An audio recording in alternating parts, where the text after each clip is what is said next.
Hello, I'm Scott Whitaker with Arctic Air Services. We started our business from the ground up and grew it based on the service end of the industry. We own over 50 vehicles, which we depend on every day to make our business run smoothly. We know the value and importance of offering great production and excellent service. That's why we choose Conley Buick GMC, because they provide us with the best cars and trucks and have a service department second to none. Next time you're in the market for a vehicle, I highly recommend Conley Buick GMC, where they'll treat you like family. At home, I've handled some stinky situations. Like big horse manure, and miniature horse manure, and cute dog manure. That's when he used to live down for me. And yes, houses. even teenage manure. He's moved. If you've been injured and an insurance company is giving you manure, That's where he give lives my law now. firm a call. We'll help you come out clean on the other side.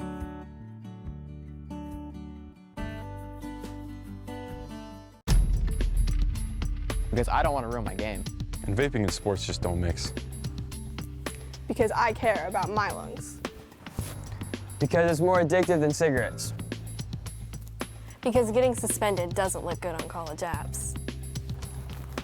Because we don't know the long-term effects. Because it's stupid. What's your reason?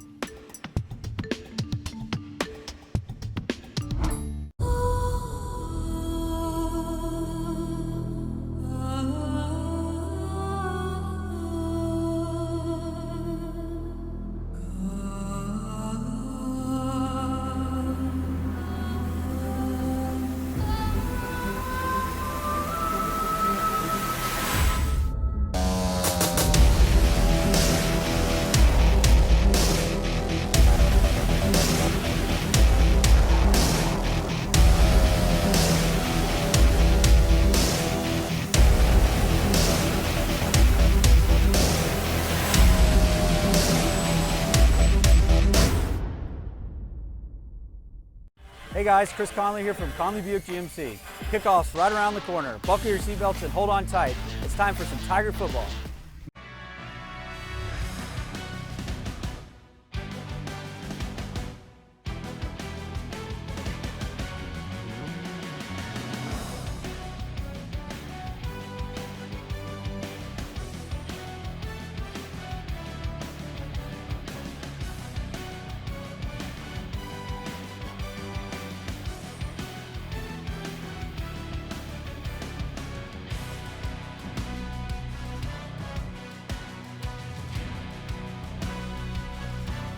You're watching TigerVision, presented by Conley Buick GMC. TigerVision is brought to you in part by Conley Buick GMC, Conley Subaru, Arctic Air, Carl Reynolds Law, Jax, the North River Prevention Partners, Garrett Richard, Clicking Spree, Minnesota Pools, Coastal Mobile Screens, Bull and Tiger, and Burton Trucking.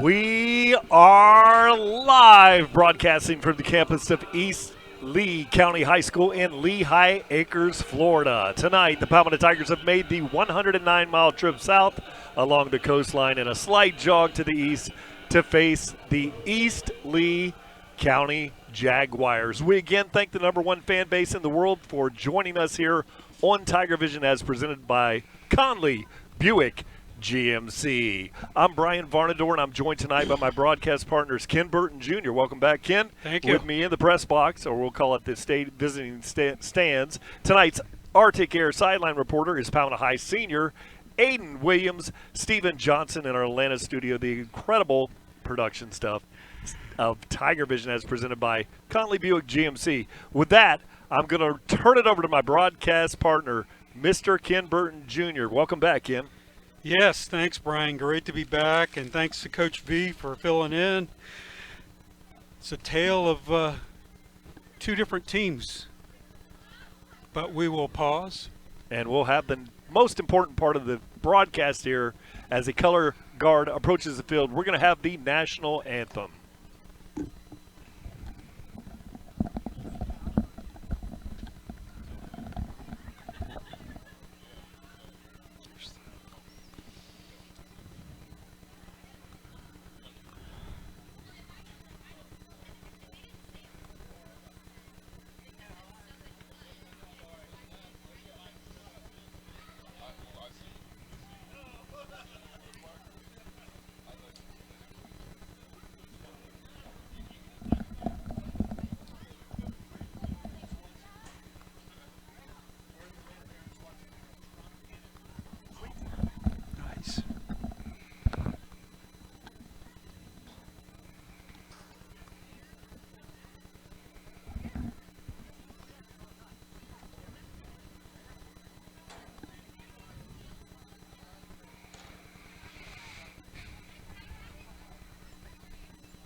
Ken, this is long pause. Probably had a little technical difficulty with some canned music coming into the stadium here tonight, but we are paused and still waiting for that national anthem.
Is on the field, and we haven't started with the national anthem. Let's pick it up from where we left off. Yes, thanks. Well, thanks, Brian. Yeah, this is a tale of two different teams tonight. The Jaguars started out like the Tigers with a 4-0 record, but then they dropped the last four, with three coming from within their own district, getting beat by over 100 combined points.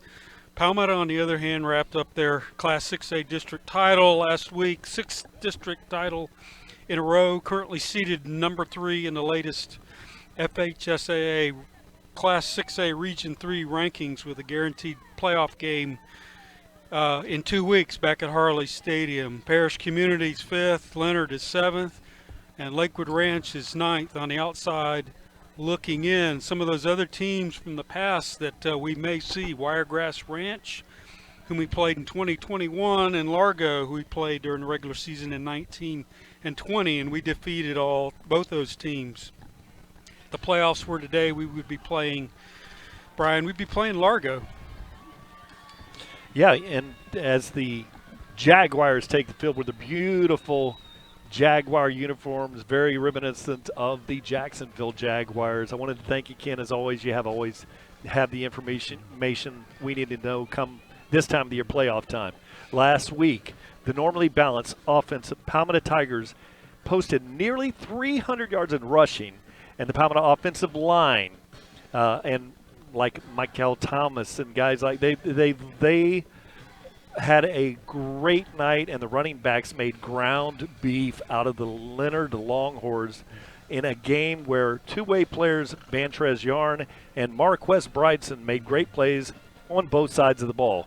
It was yet another come-from-behind victory, as the Tigers eventually went out to post the 42-24 win and improved to a record of 7-11. Now we are having an introduction, and we will pause for the national anthem. At this time, we ask that you please stand for our national anthem. Gentlemen, please remove your hat as we hear the national anthem played by the East County Marching Band, and our colors presented by the East Lee JROTC program.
Let's have some football. What an amazing job by the band here at East Lee.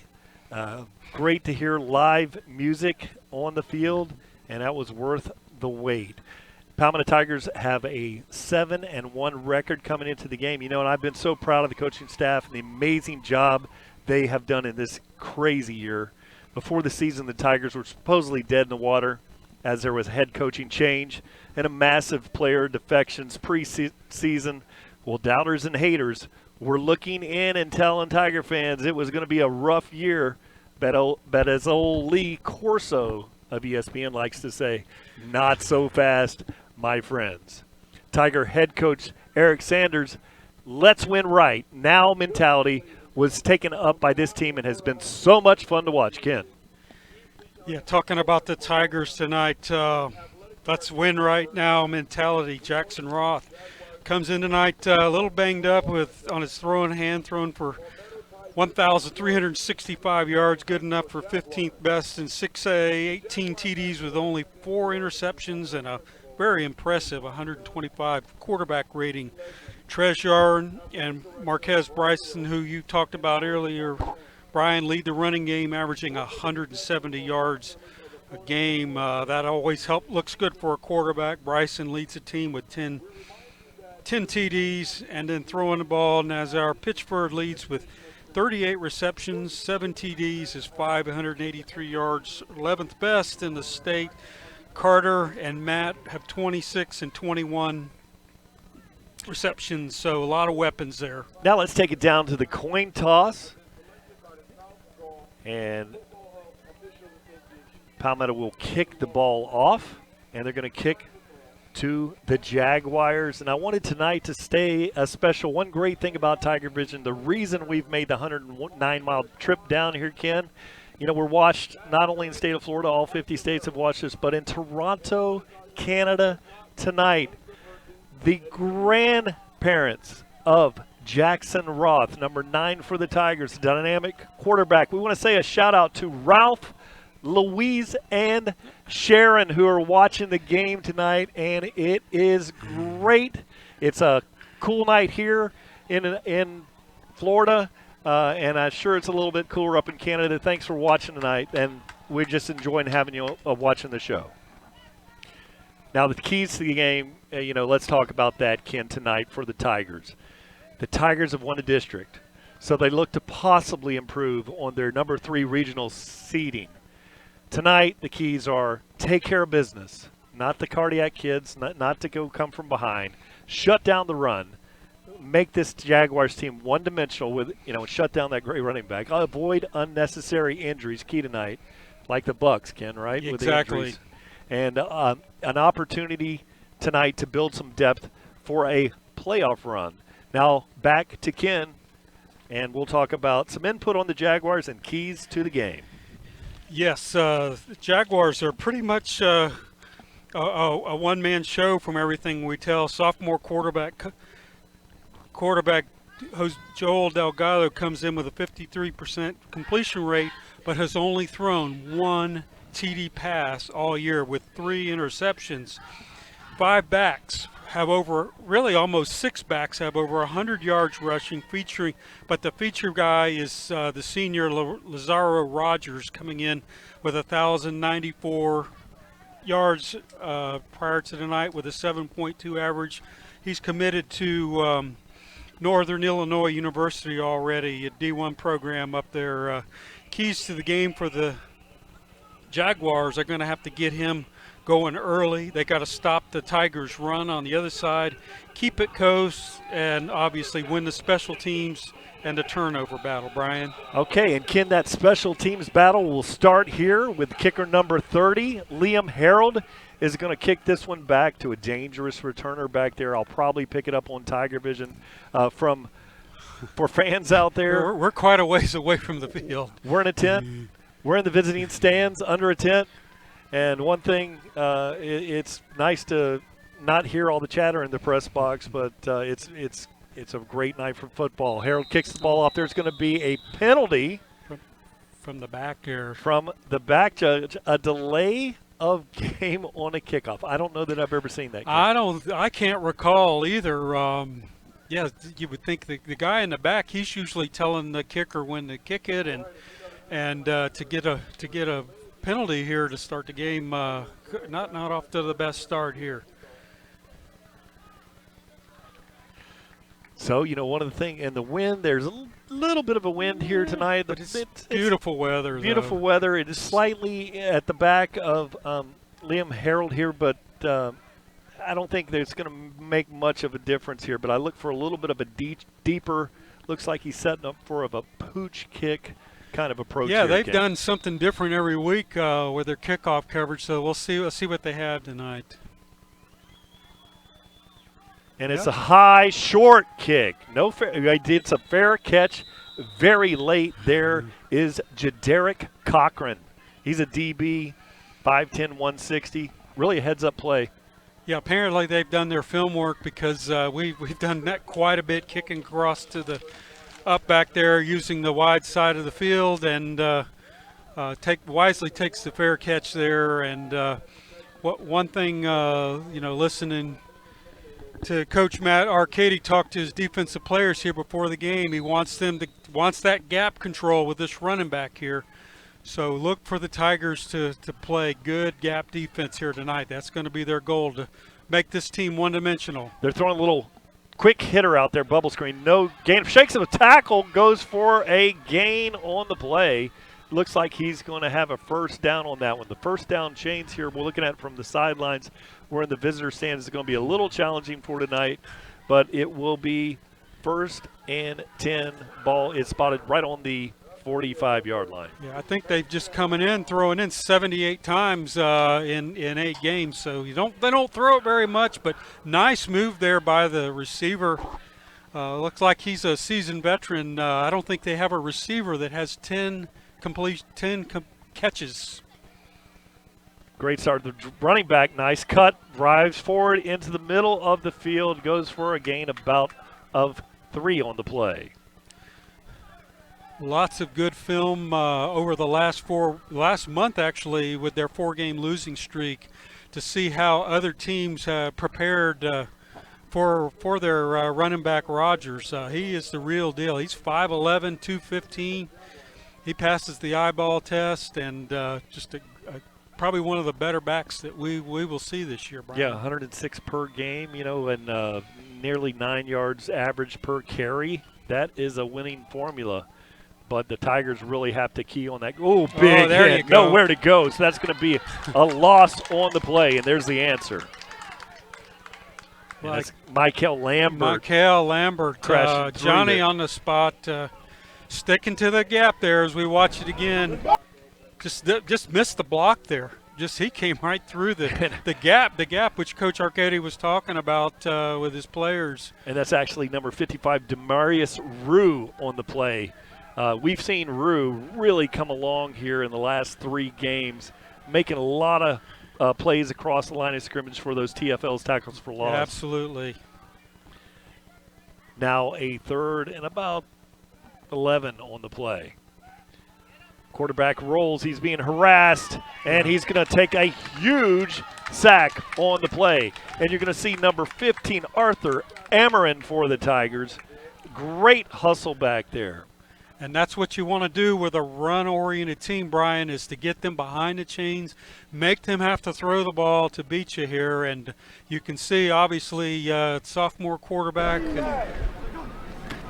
don't pass very often, running for his life here. No pass protection there, and gets knocked right back for the loss. So good start to the Tiger defense, getting the 3 and out. But what you didn't see there on the far side, and the officials were going over the other sideline, there must have been some type of foul there. Yeah, because we're replaying the down. So it's 3rd and 10. Left-handed quarterback throws a little screen out there, and it's going to be an incomplete pass, and there's a flag late, and they may call defensive holding on that. We'll see. Well, Tigers don't want to shoot themselves here by getting penalized here when we're getting them off the field and getting our first possession with probably really good field position. Great shot there from the drone. And it is Mother Earth here. You can see the grass. We have a natural grass field here. Very interesting looking here. So it's going to repeat third down here. So we're playing third down for the third time here in the first series. And really 2 personal fouls, penalties offset. So we'll just have a little do-over here. They're in about 7, looks like, Brian. Oh, really nice looking run there. Back escapes the first defender. He's going to be short of the first down. Bring up an interesting play call here. I would expect them to try to put the offense out there and get some points, Ken. Looks like, where did they spot him? It's going to be 4th and about 5.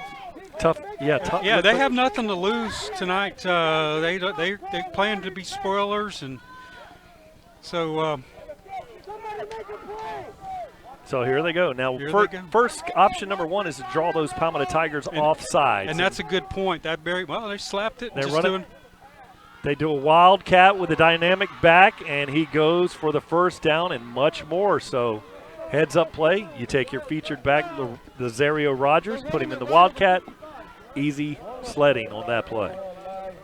Yes, and that's just probably getting your best athlete out there, doing what you do best, running the ball, and all he needs is a little hole there, and moves to change. Bold move there, but pays off with great dividends. Palmetto had him twice and had to give him 3 chances to do this. So fresh set of downs for East Lee. 8:34 on the quarterback. The back has the ball again. Now he cuts inside. There's going to be a holding penalty over there, but he had a big gain on the play, about his average of 9 or 10 yards. This one's coming back.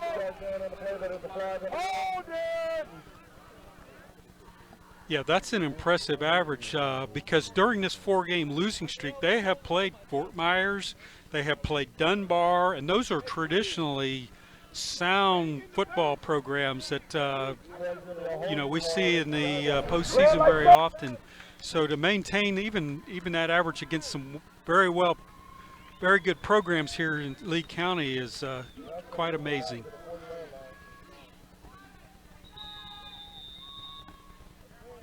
So that's a 10-yard penalty. First down on the marker. Yeah, probably about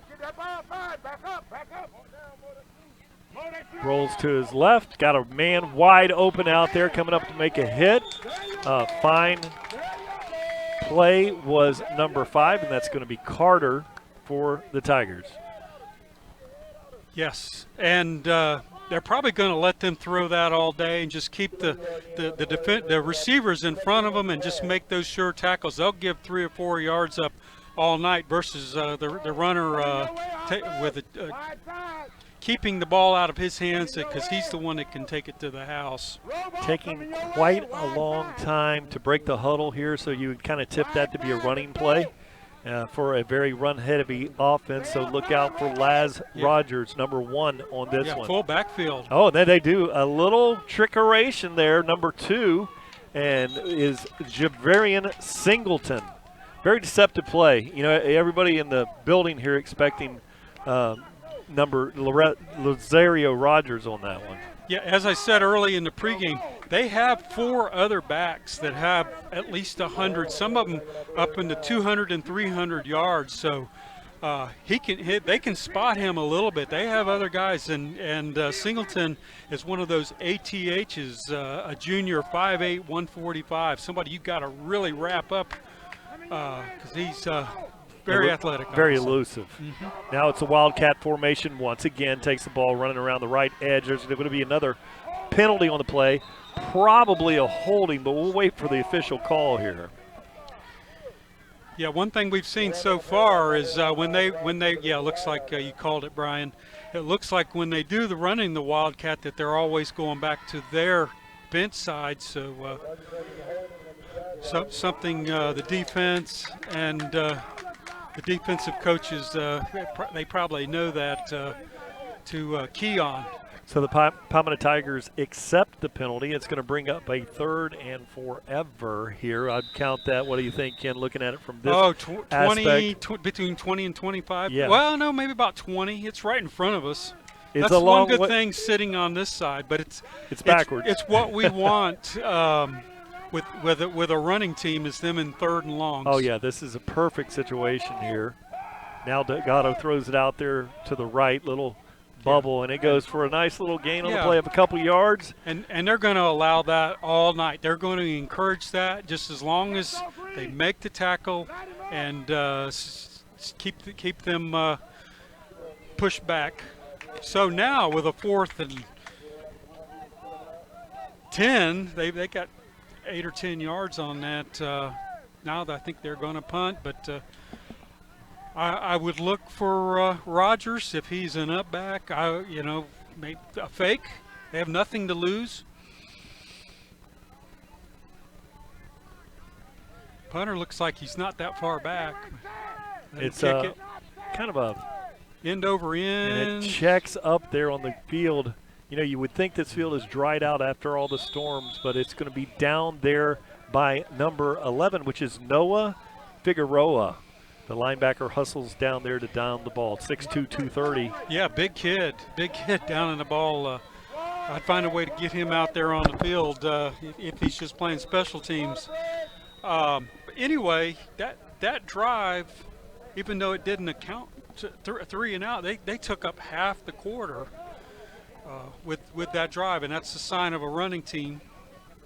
And I wanted to say a shout out to the guys in the TigerVision is presented by Conley Buick GMC stress box behind us. We're here in the stands, and you look at those Jaguar uniforms and the number, and they are completely washed out here from the, it's very. Oh yeah, there's no way you can see them. But on TigerVision, clearly you can see every digit on those. And guys, tonight you're going to need to help us out when we got the punters and the returners and those kind of things. But great look in. I mean, we got some real pros working behind us, Ken. Oh yeah, we're blessed. And we just get to do the easy part and call the game. They are in the stress box, making all the magic happen. We've said that thousands of times, and it's well worth what they do. We're grateful for them. Incredible the difference. Looking at that, the naked eye, looking at the defenders out there and the TigerVision shot you get from home in Toronto, Canada tonight. Jackson Roth hands the ball off. It's Trez Yarn, bounces forward. Nice gain on the play, gain of about 9 yards. So will the Tigers come out throwing, or will we see what we saw last week where they grounded out? Which team, so 1 for 1 there, they're going to set up the run. And after this next play, I'm going to kick it down to Aiden Williams on our Arctic Air sideline. But first, let's go through the play here. I noticed something on Jackson Roth's hand. Looks like his throwing hand has something there. We'll talk to Aiden about that. Trez Yarn gets a nice block on the edge. He's got a first down and much more. So let's kick it down to our Arctic Air sideline reporter, high school senior, Palmetto High School, Aiden Williams. What about this great Palmetto quarterback in his hand situation?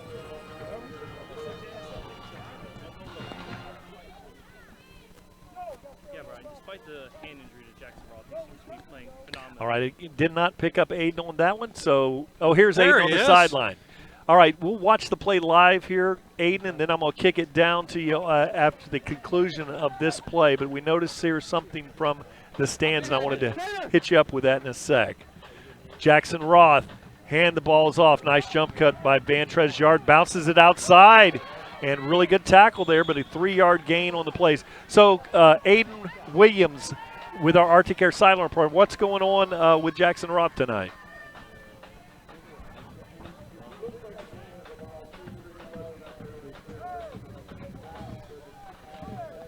All right, let's bring up a second down here. We'll get to Aiden in a few moments. Brings us second and about 10.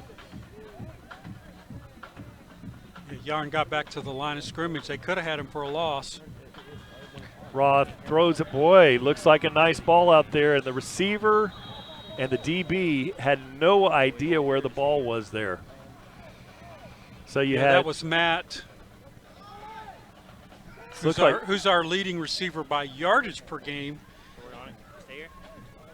And I really give Jackson Roth, that route right there, you want to throw the ball before the receiver makes his cut. But what happened in the lights here tonight, he couldn't find it, because the ball was thrown early, like you would like, keep the quarterback clean. but just couldn't find it here in the lights tonight. Now Marquez Bryson, the big back in the backfield. Send Carter in motion. Now Routh rolls, and he's got a little flip out there, and it's going to be caught. Yeah, it looks like he had to make an adjustment on the catch and fell down. So Tigers in a 4th down situation here. It looks like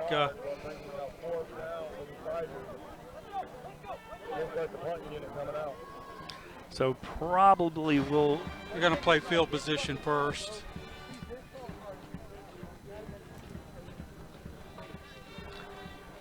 Cale Bunce will go back to kick this one away. Wind at his back. Yeah, he's had a great season punting for the Tigers this year. Going to play field position. Looks like we had an illegal shift pre-snap. Yeah, it looks like they were putting a little wrinkle in there, sending. I believe that was Zion Robertson in motion. Yeah, so on a punt, which I don't know if I've ever seen that. I don't ever recall punting and putting somebody in motion, but I like the idea. It makes the defense you have to cover for that. And really, just a false start, as far as that, no illegal shift. Here he goes again. So here he comes. That's Robertson. So somebody has to cover him. And he blocks. Now Bunce kicks this one toward the sideline. Take a nice bounce. Take nice bounce. It's going to be down at the 35-yard line. 3 minutes on the clock remain here in the first quarter. Tigers off with a slow start again. One thing we've seen about the Tigers during the course of the year, the first quarter and the third quarter are where they do not score bunches of points, the first and the third. But at the close, the second quarter and the fourth quarter of these games, I think the Tigers average 12.7 points per quarter in that fourth quarter. Oh my. And that's why they've been rallying in this come from behind positions.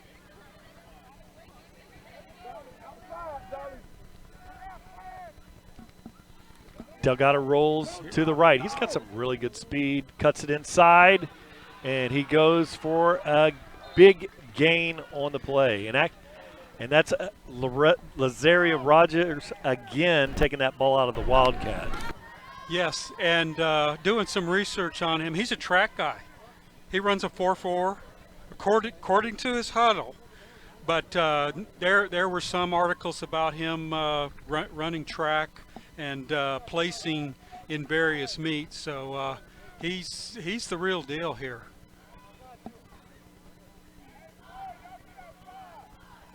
He flips one out there to no one, and there's a flag late. They're going to call roughing the passer there.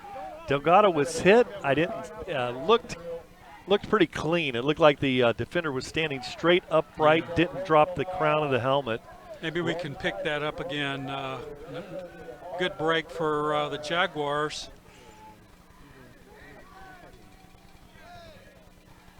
Other than Rogers affect some good runs, our defense has been their best friend so far on a couple of these plays. Yeah, and the quarterback, Joel Delgado, for those of you looking in, he's 6'2", 173 pounds. He's only got one passing touchdown on the season. 3 interceptions and a 10th grade. But he's a running threat for sure. Nice cut by the back. Cleaned up well by the Tigers. Roberson over to make the tackle. Yes, Coach Arcady, you're going to watch this defense play gap control tonight. Stay in your lanes and make the running back work for all of his yards. Don't help him out. Check. It's lit up. Got a good sized line there. Check. Look for the right D in for Palmetto to get some pressure. He drops back, throws it out there. Oh, he threw it. Incomplete pass. So had a receiver out there. Looked like he didn't just come up clean. Yeah, it doesn't look like they throw the ball down the field much. It's just usually those little passes off into the flats after a fake to the back. A little play action there. And it's a third and a little bit 10 yards here on this one. And again, that's when you want a rushing team like that. That's what you want. You want these 3rd and long. Make them throw it to beat you. Check. All right, get the play, Boone. Get the play. Runs to the left, cuts up for driving forward, and he's going to have a nice gain on play. He's going to get some push late, but the play was blown dead. And we're able to hear the Arctic Air Sidelines microphones over there, and we'll pick up soon with Aiden Williams, Palmetto High School senior. So fourth and 7. Looks like they're going to leave their offense on the field. Brian, they've run the straight with the running back. Quarterback's in. Maybe trying to draw him off sides here. Usually wild card. And he's rolling around, throws it left. It's going to throw it, incomplete pass. Palmetto Tigers hole on this one. Yeah, they have no threat throwing the ball down the field. So defensive-wise, they can stack the box and control this running game and running back and limit the damage here. So far, so good for the defense. Great job. Now I'll see what the offense has done, if they've made some adjustments here. And you can see on the eye test tonight that Palmetto size seems to be much larger. A lot of speed out there for East Lee, but Palmetto a bigger team and a little bit deeper roster also. Now with that, the official far, far away from us. Attention, ladies and gentlemen, attention. If you are flying a drone above the football field, oh, they're questioning our drone. Right now, not enough. All right. You cannot have the drone over the field, no matter how cool it looks. That's somebody's, if you can hear, they don't want the drone over the field. Yeah, and that's an opinion, not according to my son Chad. It's not the FAA. We are legal with that, but we'll comply as best we can. And now, check. Palmetto Tigers. It looks Check, like Bridson with the carry. Check. You know, Ken, what a game that you saw out of Marquez Bridson last week, both in his linebacker position and out of his halfback position. Oh, yeah, Brian, that was probably one of the best games I've seen out of a two-way player in a long time. He had to be the MVP for the game. Both of the guys that went both ways, just unbelievable stamina against a very good Leonard football team. This time Bridson, nice stiff arm around the edge. And he's got a first down, Palmetto Tigers. Not only was there one stiff arm, but the second one was just as good. You watch on the replay, it's just a sweep to the outside. And it's going to make a short game, but right there's the one you picked up. But here comes the second one, and there's a flag. And a flag on the play at the end, so it would be a holding that's way down the field. Spot field, probably still a first down. So from the spot, it's going to bring it back 10, and so it's going to be a very slight game. You saw Coach Sanders getting questioning it. He was not happy there based on his. I didn't see much there. A really good block by number 71, Stefan Aristil out there from the offensive right tackle. You know, they'll figure the key though here is getting good chunks of yardage, and it's all it's going to take is to lay off these penalties here. Offense is fine if we're going to run the ball tonight. Looks like we're in good shape with the Tigers run game. Spot foul that makes it 2nd and 5 for the Palmetto Tigers. Trez Yarn in the backfield. They hand it to him. He's got a huge lane, goes for the first down, Tigers. Yeah, looking like where they picked up last week against a good Leonard defense. Just going to run it with the two backs. And if you're getting 6, 7, 8 yards a pop, you're going to win a lot of football games, and this game's going to get over real quick. But at the close of this first quarter, it's knotted up at zeros here at East Lee. And Ken, if you're watching from home, do not adjust your dials as you look at the crossbars on the field here. Here, it looks like the cross. You're watching TigerVision, presented by Conley Buick GMC. Stay tuned. We'll be right back after these messages.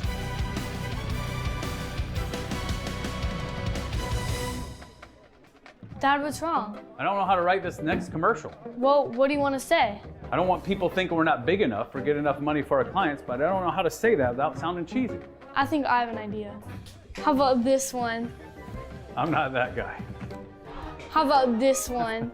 That's cute, but that's definitely not me. Well, just tell everyone you have 4 offices on the Suncoast. So you're big enough to handle any case, but local enough to care. That's not bad, but what about the money? Well, how else did you afford to put 4 kids in braces? So tell me, what was actually the name of the award? You were the #1 stream in the streaming awards. Isn't that correct? Correct.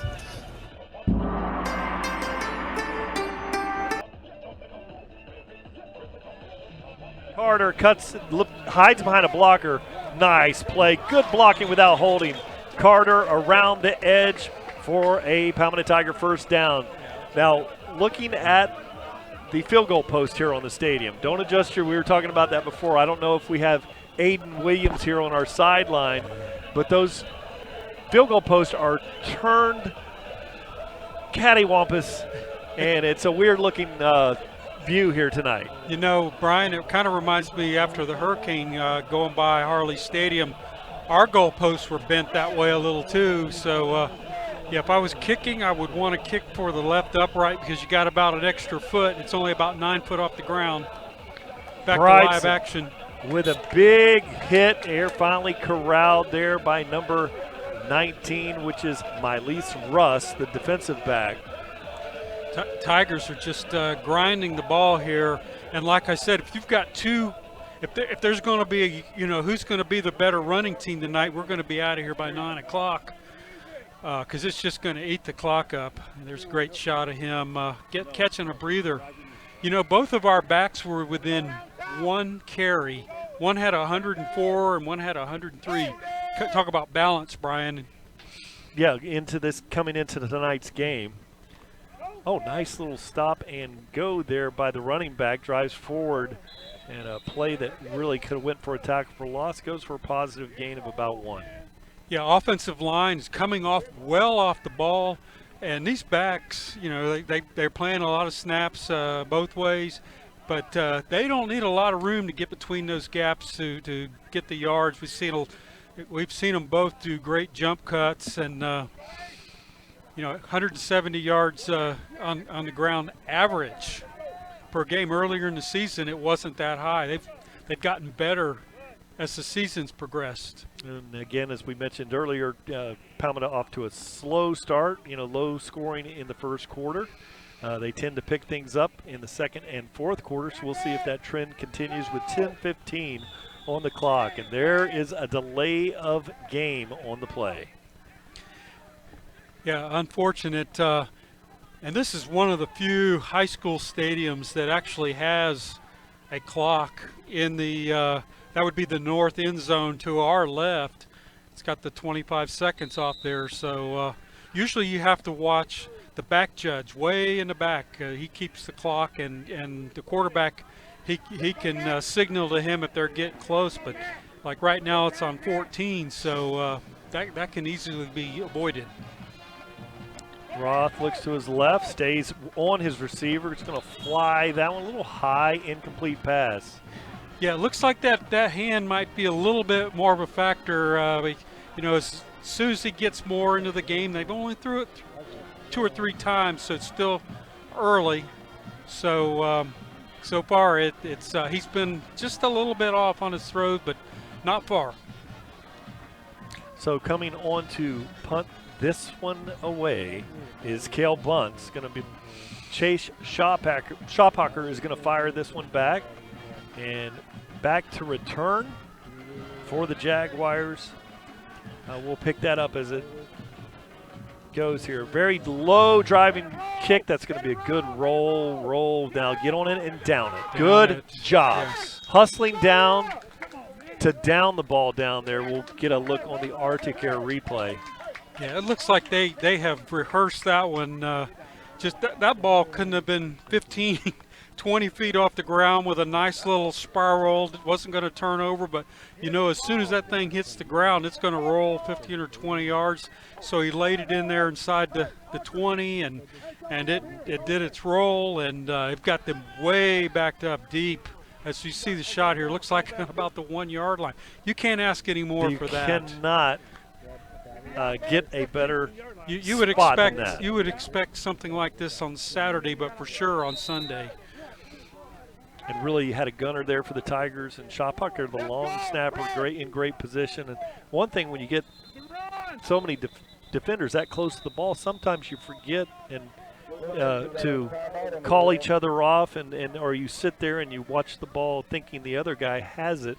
You know, when you have 2 or 3 guys standing so close together, sometimes. One thing I've seen that has worked over the years is you have somebody that plays center field, turns around and tries to find the ball, and if you've got your gunners down there, help them out to find the ball and to get it spotted. You know, with this one, it rolled, so all they had to do was make sure, get to that end zone, turn around, and keep it from being a touchback. But now, great spot, and you're a running team, and you're on your own 1 yard line, and you struggle passing it. This is great for the defense to make something happen. Now let's see if we can kick it down to our Arctic Air sideline report, and Aiden Williams, and we'll march it down to Aiden Williams here shortly. But here, a huge play for the Jaguars. There's so much danger in this situation. Yeah. You can hold, and if the offensive linemen hold, you know, in pass protection, you're going to pick up a safety back there. The exchange point back there in the end zone. Yeah, do they have the quarterback in? They might just do a direct wildcat here. Looks like quarterbacks. They got him. Oh, they had him. And he shook out of a tackle. Oh, my Great goodness. move.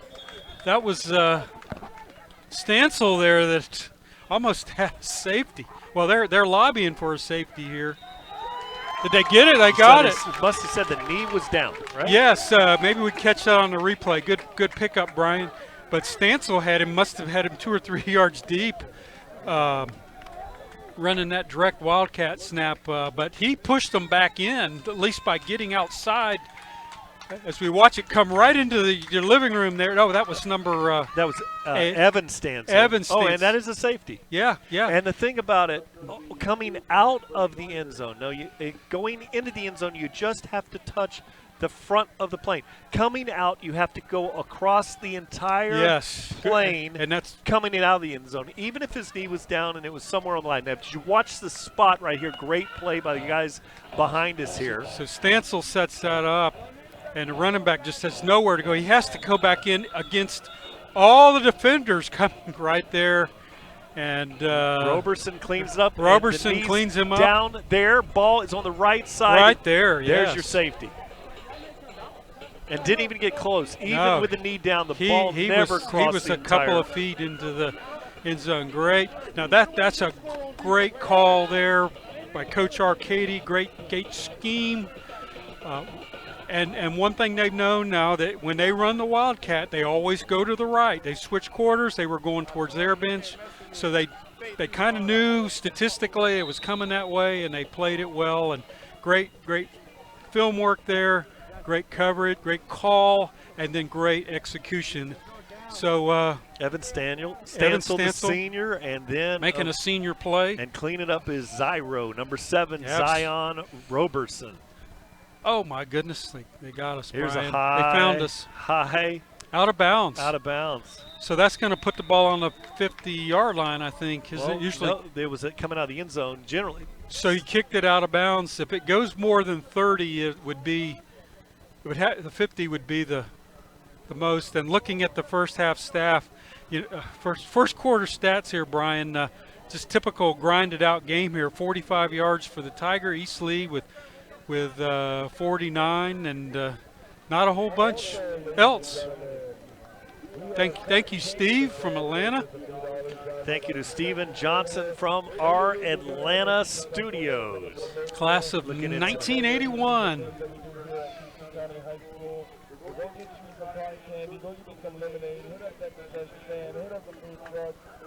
So here defensive coaches. I want to have an opportunity to kick it down to Aiden Williams Yes. here on Yeah, the we want to hear. sideline. You know, he's a student with Palmetto High School. Senior. I think, trying to set him up and have a sideline report. This time they hand the ball off to Bryson, grinding forward, and he has a first down. I just have to say, the left side of the offensive line for those Palmetto Tigers. Yeah, just going outside, great block there by 62, and then you just allow him to get in open space, and 18-yard gain. We'll take that all night. And that all starts up front, as you indicated, Brian. And I talked to Mike Hill Lambert's parents tonight, number 62, and they are proud. They're sitting about 4 rows below us here. All right. Proud Got a good parents crowd down here. there. It made the, 107 mile an hour? 109 miles. Journey. We may have driven at certain times on the way down a little fast. But Late that flag. time, Bryson is tackled behind the line of scrimmage, and we're going to have a flag. It was coming from the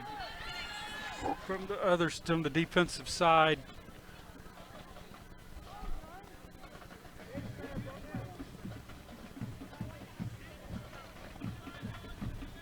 Face mask. It looked like face mask. Yes. So get a break there. So it had to be a hands to the face on the line of scrimmage because it was thrown in that area. I looked at. Oh, no, he grabbed him right there. Looked like 50. The defender there grabbed Bryson. Yeah, 55 called for that, and that is Michael Lott. That was kind of there at the end. I was thinking, yeah, you're right. It's going to be on the offensive line.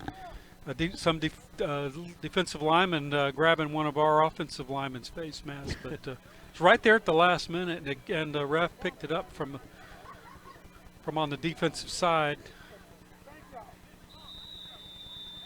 Got to take advantage of this short field here. New running back in the backfield for the Tigers. This time Roth spins it out there. Just a little short pass. Looked like the tight end out there. Number 84 for the Tigers, and that's Ace Luther. You know, he's a nice 6'3", 6'4". Sophomore, has had a great season. He's 230 pounds, you know. Yeah. He passes the eyeball test. You know he's only going to get bigger and stronger, and you know gets way more familiar with Coach Sanders' system here. He is going to be a serious threat and a reckon to deal with, a mismatch for defenses in the future.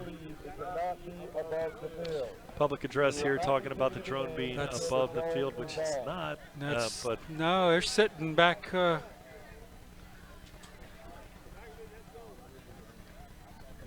So 8 minutes and 18 seconds here on the clock. Palmetto with this commanding 2-0 lead.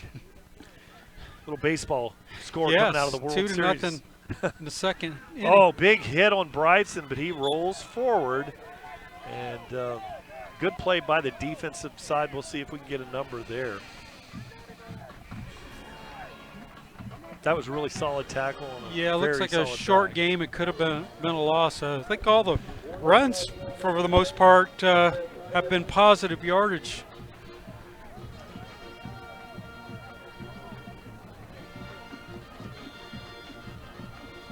Substitution there for the Tigers. Checking out of the game is number 87, Colin Griffith. And Ace Luther back into the formation. Trejarn in the backfield, running side card left. He runs a fly right down there, and Luther is, Rupp is going to be sacked, and that's going to be number 24 having a big game tonight is Dinsley Balthazar. So taking that sack there, might have had a shot at a long field goal. It would have been a little close. I don't know what the range is. But we're going to play field position here. Good coverage out there. You have what Yes, you had there? yeah, he had nowhere to throw it. Tresyard he couldn't even throw it away. See the wheel route going down the sideline. Good coverage behind there, nowhere to throw. Yeah, I think that would look like to be his first option. He was eyeballing him. Bunch drives this one. This time a high. That's a nice punt. Get down there and catch that thing. Oh, there's the going to be flag. fair catch interference on that on the Tigers. So down was Roberson down there to get close, but you're going to surely that would be the fair catch interference there. Unless the back was in the way of us trying to field that ball. But I think I agree with you, Brian. Now that punt was completely different. It was a good 4 seconds in the air and hit about the 10 and then bounced into the end zone. So let's see what they call. Yeah, kind of went from that. The first punt it's like a 2-iron, and this one here was like a lofting wedge. Yes, just trying to get that thing up there on the green. Coach Sanders not happy. Not happy. That's his line there. He has high standards for them. That's only going to make them better. He's talking to Jackson there. There's some learning opportunities always an opportunity to get better. Joel Delgado. Oh, big pass rush there, Paul Moore, but he throws the ball down the seam in good position of the Palmetto Tigers, and that will be an incomplete pass, stopping the clock at 6:23 here in the second quarter. Yeah, I think that's the first one they have actually thrown down the field, and I think the Palmetto defenders had a better chance of catching it, but nobody was going to catch that one. So keep everything in front of you, make them beat you with the pass. Great play there on the defense. And on the play, there was a pass interference call on the play. Oh my goodness! And so I didn't see it. Yeah, and that's another first down here for the Jaguars. What's happening? The flags are being tossed toward the press box over there on the sideline. We're not seeing any flags on this side of the field. Ball's up! And it is caught running down the sideline, breaking a tackle or two. This should be very interesting on TigerVision. That pass, an interesting look. Looked like a lateral. But the arc on it was very unusual. Get a great angle Look there. at That looked like a softball pitch almost. Throwing to McKnight there, junior running back, 5'9", 180. That's essentially a running play in their offense, just getting it to their athletes and getting them in space here. So here we have a water break here with 6:15 on the clock.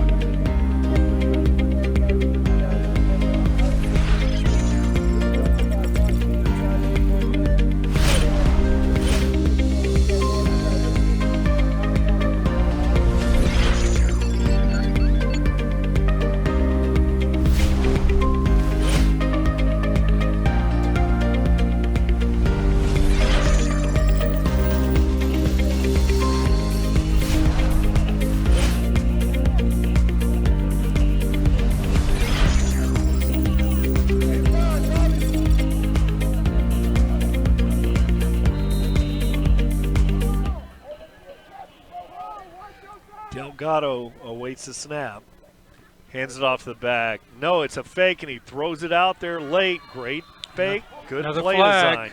design. Two flags. Another flag. So maybe two different fouls. See if we can get a tight shot on the official on this one, on the far side of the field. There, and look, you say it, and it happens. They're magic behind They're us. magic. We'll know If by we the could lip read, we could hear what they were saying. You could see by saying. the coach's frustration level over there. He thought he had the perfect play call, and now they're talking about an ejection here. So let's follow that one. See what pulling. So it was an eligible receiver downfield first. Personal foul against the Tigers, which was the second flag. Correct. So that they were two. So it's first down. Do they offset? All right, so we have a flag on both teams. We have an ineligible man downfield. So ineligible downfield. And we have a Personal foul on the Tigers.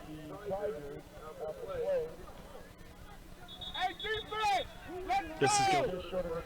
And they're going to. And they benefited from that, I guess.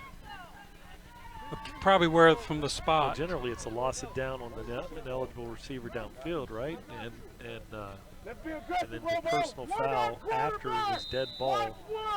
So, but it shows first down here on the marker. Just quarterback run around the edge. Great play by Roberson there. Looks like that shirt of his was being tugged on as the running back went around the corner. Check this one out on Tiger. And again, when they run the Wildcat, it's going to the right. They've shown this all night. It's a way to wrap up on hold on. It's a big back there. And he is everything as advertised there. The clock shows 5:58, 20, now the play clock begins. It's now at 22. Lots of time as they break the huddle here. Good look at still Roberson showing first down. And Paul Moore. Rolling out in coverage for the Tigers, number 13 is Zorian Jolly. And he rolls to his left, throws to his left. Got a receiver down the sideline. Incomplete pass. Woo! Yeah, he had him. That was a very good throw to number 6. Take and run down the sideline. And again, if you're a receiver on a team that's only completed one TD pass, these are rare opportunities. He looked that thing all the way in and right just between his hands. That was that one's on the receiver there. The quarterback put it right there for him. That was a great throw. Wow. And that, run is interesting as listed as a tight end wide receiver at 5'11", 175 as a tight end. This time he rolls to his left. Delgado drops it off to the back. And really good footwork there, but this time Javarian Singleton is tackled there after a gain of 9 yards. Yeah, just one of those little short, dumpy passes that played well. That good call against the defensive scheme, and was able to get one of their best pass completions of the night, putting them in still a third and short. Yeah, they're knocking on the door. 2 down territory here. Definitely. For the home squad. Delgado hands the ball to the back, driving forward, powering, grinding. Looks like a loss on the play from this official. So it's a small loss on the play, brings up a 4th and 1. So Palmetto Tiger defense stiffens there. Be about a 36-yard field goal, but the offense is on the field, and why not? They've got the back that can get the yardage. Good play there. May try to draw them off sides. Lots of things here can happen. Quarterback's in so they could throw it. No, it's a direct snap. And he runs hard. And looks like he picked up that first down, a gain of about 2 on the play. So, surprise, surprise, 5:05 on the clock. East Lee County driving, trying to take the lead in this game. Yeah, a direct snap that didn't run right. They went straight up the gut, and just something putting your best player in the quarterback slot is just something that a defense is just hard to figure out sometimes. You got to account for all 11 players. Good cut by the back. Drives forward. Looks like not much of a gain on the play. But you can see tonight, Lazario Rogers, as good as advertised. It looks like he's got the entire package. Good play now coming out of the game is Stansel.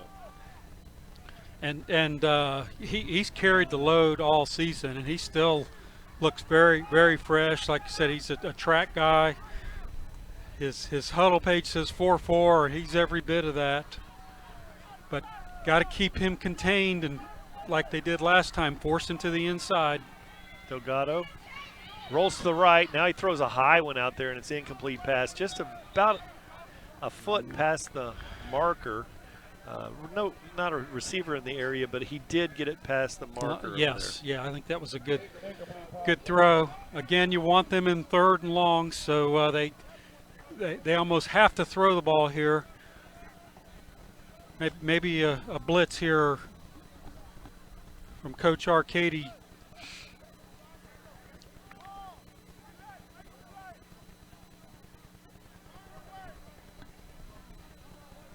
Twin receivers out here on the right side of the formation. The tight end wide receiver is now lined up out there to the boundary, and they throw it out there. Going to need a block, evades a tackle or two, and very wisely, player did not. Palmetto defender didn't throw him out of bounds. Great catch on the play by Javarian Singleton. So this, I think they knew that they weren't going to get a first down with this, but this gets them a little bit closer into field goal range, something a little bit more manageable. I didn't get a chance to see the kicker, but he's in, and he's kicking on this. As you called earlier in the game, this is the one that's kind of slanted.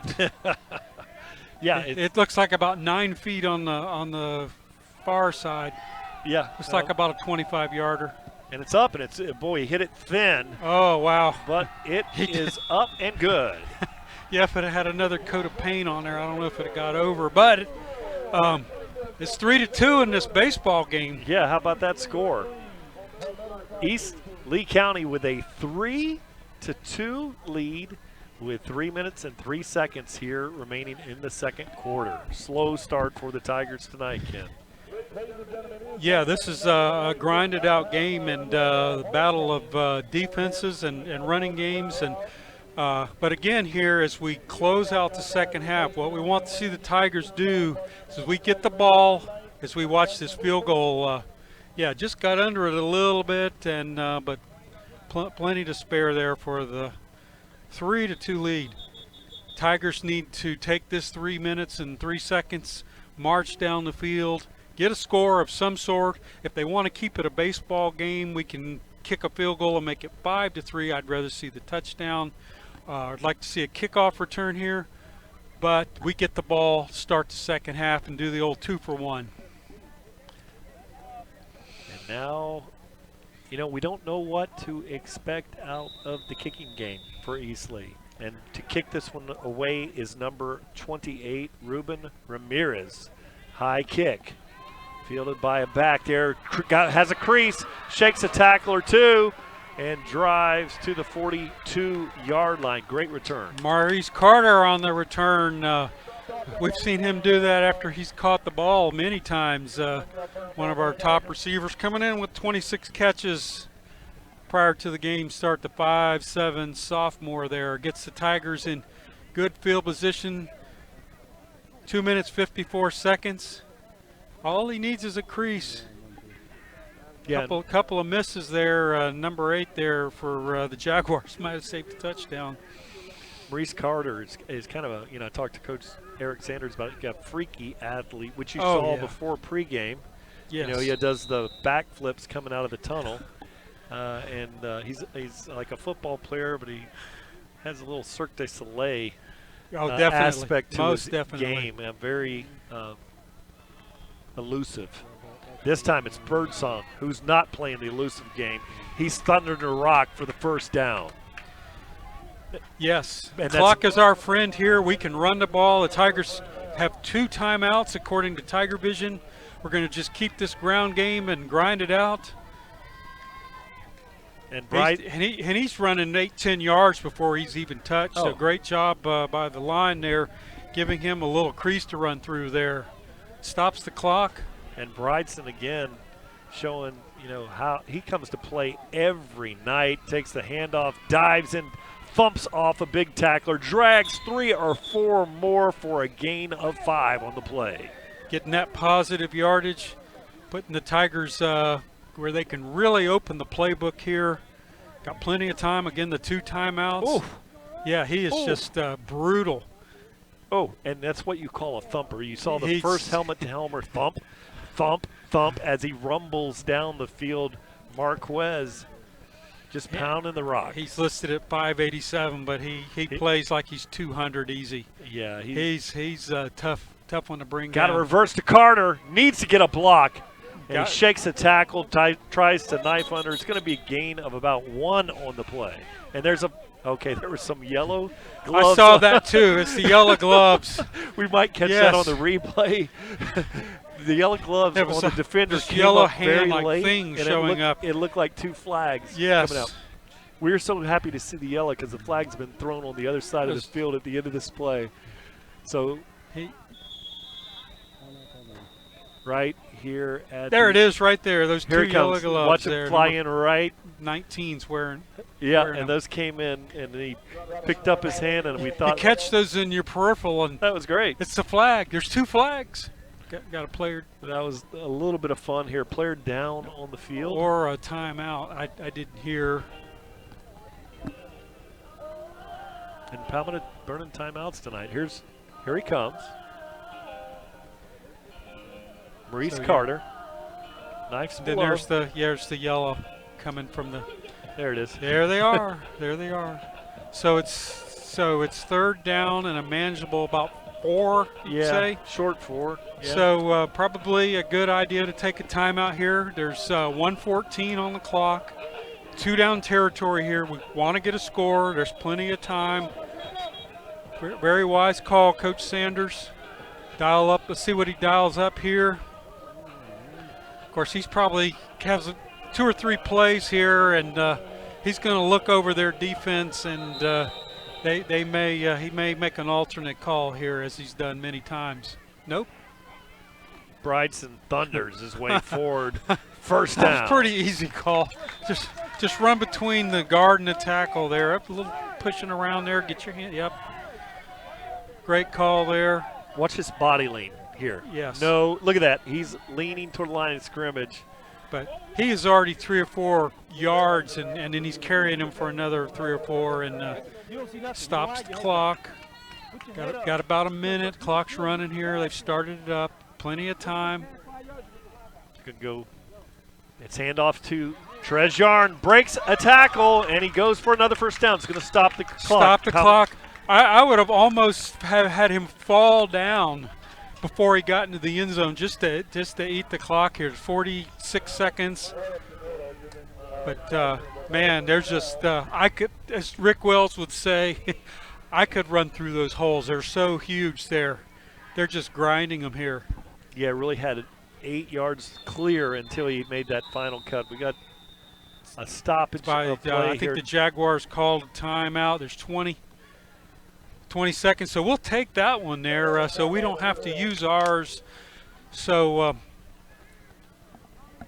Tigers can do a lot of things here with the clock stop. They can throw it. They can continue to run. You know, 29. So I thought it said 20. They can still run the ball the way they're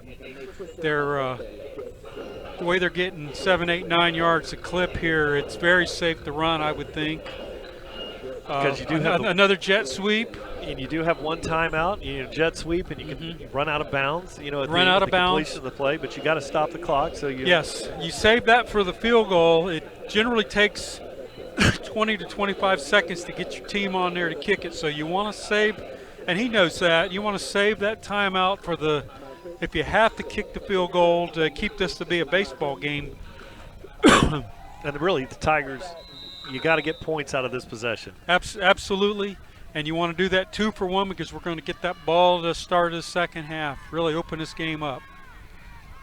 Oh, good jump over there by the DN. Maybe. Let's see. It's going to be encroachment over there. They caught him over there. I didn't think that he crossed the line of scrimmage. He got a very good start. And, maybe we can see that again. So it was on this side, our side? Yeah. And over here. So we're looking at the right side of the screen. Yes, yes. Right, I couldn't see him because of the quarterback. Yes, good call, Brian. He just timed it.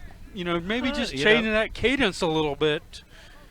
On the D line, you can move, and as long as you don't go across the line of scrimmage, that was very close. Yes. But a big break for the Tigers here. Stops the clock with 27-2 on the clock. Roth, this time he has Van Trez Yard behind him there, riding left side card. Handled to him. He's got a blocker out there. He's in for 6. That was an easy run. First and goal like that, just to run the ball in untouched. Great job, great management of the clock, great play calling. Offensive line is just dominating the line of scrimmage tonight, and the backs are benefiting from it. And so now we're up to the 8-3 lead, and I think when you're up by 5, you go for you kick the point. Dylan McLean will hold that. Shophocker with a snap. Liam Harold waits the kick. Good spot. He and jumped. Kick's blocked. It's dead ball. Now, right I see there. those yellow gloves again, but I thought he might have got a little head start on that, but apparently not. Now that time that was well timed because that one looked like he was. Watch this again. He's coming from the far. No, this is the touchdown. Running untouched, 62 there, leading the way. He can't keep up with him, but it doesn't matter. Job is already done. They just nice trap there. Sweet, easy. Easy. And when Michael Lambert, this pulling guard, comes out there, you won't see a lot of challengers here. See that? And Michael might have scored on that. I mean he was booking pretty good for a big guy. As we watch it for the 5th time, little rub block there, and it's just a foot race there. And Michael was just praying that the back would hesitate and cut that one back inside, so he'd have about 290 on a 135-pound DB. That's not fair. That's not fair. We don't talk enough along all the networks, but about the play of the offensive linemen. With the backs doing everything, Trez with a touchdown here, Bryson doing his thing, but it's all about those guys up front, Ken. Yeah, our guys have won the battle tonight. They've got the great back, but we've got our own, and we're winning the battle here. Did a little squib kick there. I like that call. Great call. Very much. Yes, they're not going to. They've got 2 timeouts according to TigerVision, but they're not going to beat us deep. There's 17 seconds here. Yeah, just squib that thing, and the thing moves around a little bit. You might get a funky bounce there and get the ball back. You got the bounce you want, and he did. You just went off the player and.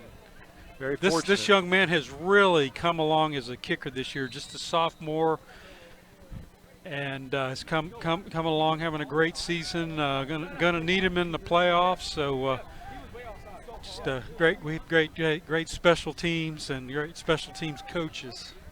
Tegan Rund is out here wide to the right, and it's a reverse. Got the edge over there. Palmetto Tigers need to pull this one inside. Big hit. There's a hold. And there's a flag. And way back. Way back where the back judge, 30 yards behind where the action is. Maybe we can pick it up here because it's coming our way. So they've been running the Wildcat. What you do is run a reverse. Oh, that's a block in the back. Block in the back, that was. yes. Clearly. And from our shot there, you could see the ref with his 35-yard toss. Which there. Tonight, looking at the wind over there, that was a nice toss of the that's a good shot. We've got a brisk wind, probably running about 20 miles an hour. It's kind of blowing in his. It's blowing. He threw that into a little bit of a wind. Beautiful night for football. You live for this time of the year. As we can. Watch it again. I'll look for the block in the back coming up here, as Brian called out earlier. Bam, right there. And the flag should be coming right into your living room on the right side there. He flung that thing about 25 yards Yeah, into the wind. I don't have the officiating crew here tonight, you know, as far as on our roster information we have, but we would have to give him props. Cam Stansel was injured on the play. Yeah, looked like he was holding his arm. That's one thing we do not, as you went over to the keys to the game here. We don't need any serious injuries tonight as we're closing the end of our regular season, getting ready for the playoffs.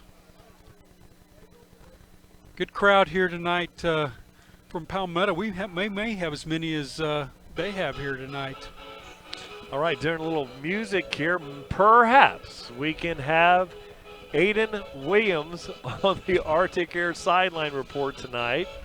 We'd like to dial it down to Aiden. And so we're going to have Aiden in just a moment. Only 8 seconds remain in this one.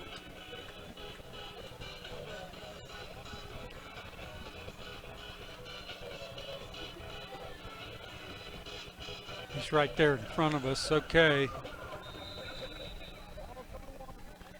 8 seconds. Probably the last play, unless he throws it incomplete. Looks like there might be a halfback toss on this one, something different. And he throws a long, very nice-looking ball. It's going to be knocked at Trez Yarn with a chance to make a play. That's going to leave 2.2 seconds on the clock. Yeah, just keep everything in front of you. Make them beat you on the long ball. You can play with any of these wide receivers and make a play here, as Trez almost did. You'll get another opportunity. Now here with 2.2, your ball, it's second down. Yeah, they're going to have to do something out of the ordinary or spin off, like you said, of a reverse. Yeah, there was an amendment on the ballot for the North River Fire, and they may see a hook and ladder type play here. Keep them in front of you. And really nice gain on the play. Yeah. Going to increase the statistics there. Yeah, that's going to pad the quarterback play, but you use that 12th defender, that sideline there, because eventually he ran out of space to run, and that's going to end our first half. Brian? That should be the end of the first half. Should be, yes. And it doesn't look like the teams on either side of the ball in a hurry to get back there. So if you watch this one develop, Delgado throws it out there. Yeah. And Javarian Singleton. He can move. Yeah, he can fly. But you just run out of room. Use that 12th defender there, a sideline. Keep it in front of you. Yeah, here comes the halftime. Taking it into the Richardson-Stinton halftime report. You're watching TigerVision, presented by Conley Buick GMC. Stay tuned. We'll be right back after these messages.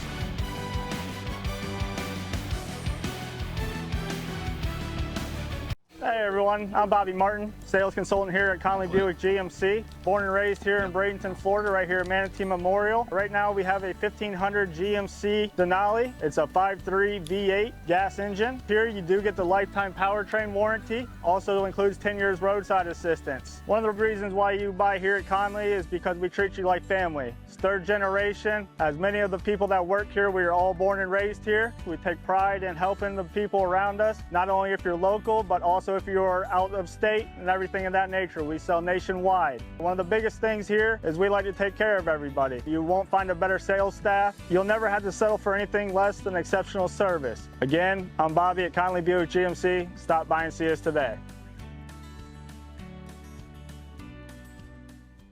Dad, what's wrong? I don't know how to write this next commercial. Well, what do you want to say?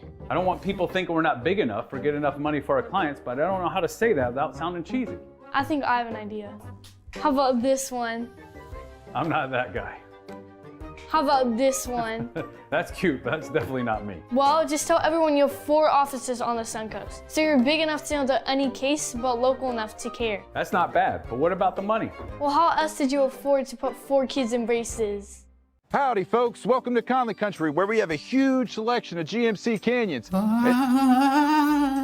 Who's that? Hello, my child. Well, hello there, Mother Earth. Why have you stopped by to join us today? Well, as a theoretical being that can literally pick up a canyon, I wanted to advise the people how they can be just like me, but they must stop at Conley Buick GMC, for all the other dealers will send them up the river. Well, that's very kind of you. Yes, indeed. It's also very kind not to litter your huge styrofoam gas station soft drink cup out the window onto the freeway. But back to the canyon at hand. You can get colors like volcanic red, summit white, and my personal favorite, solar flare. Available now at Conley Buick GMC, where they treat you like family. I highly recommend them. Well, we're very happy to have your endorsement. Well, tonight's ladies' night at Club Equator, so I must be going. All right, goodbye now. Goodbye, my child.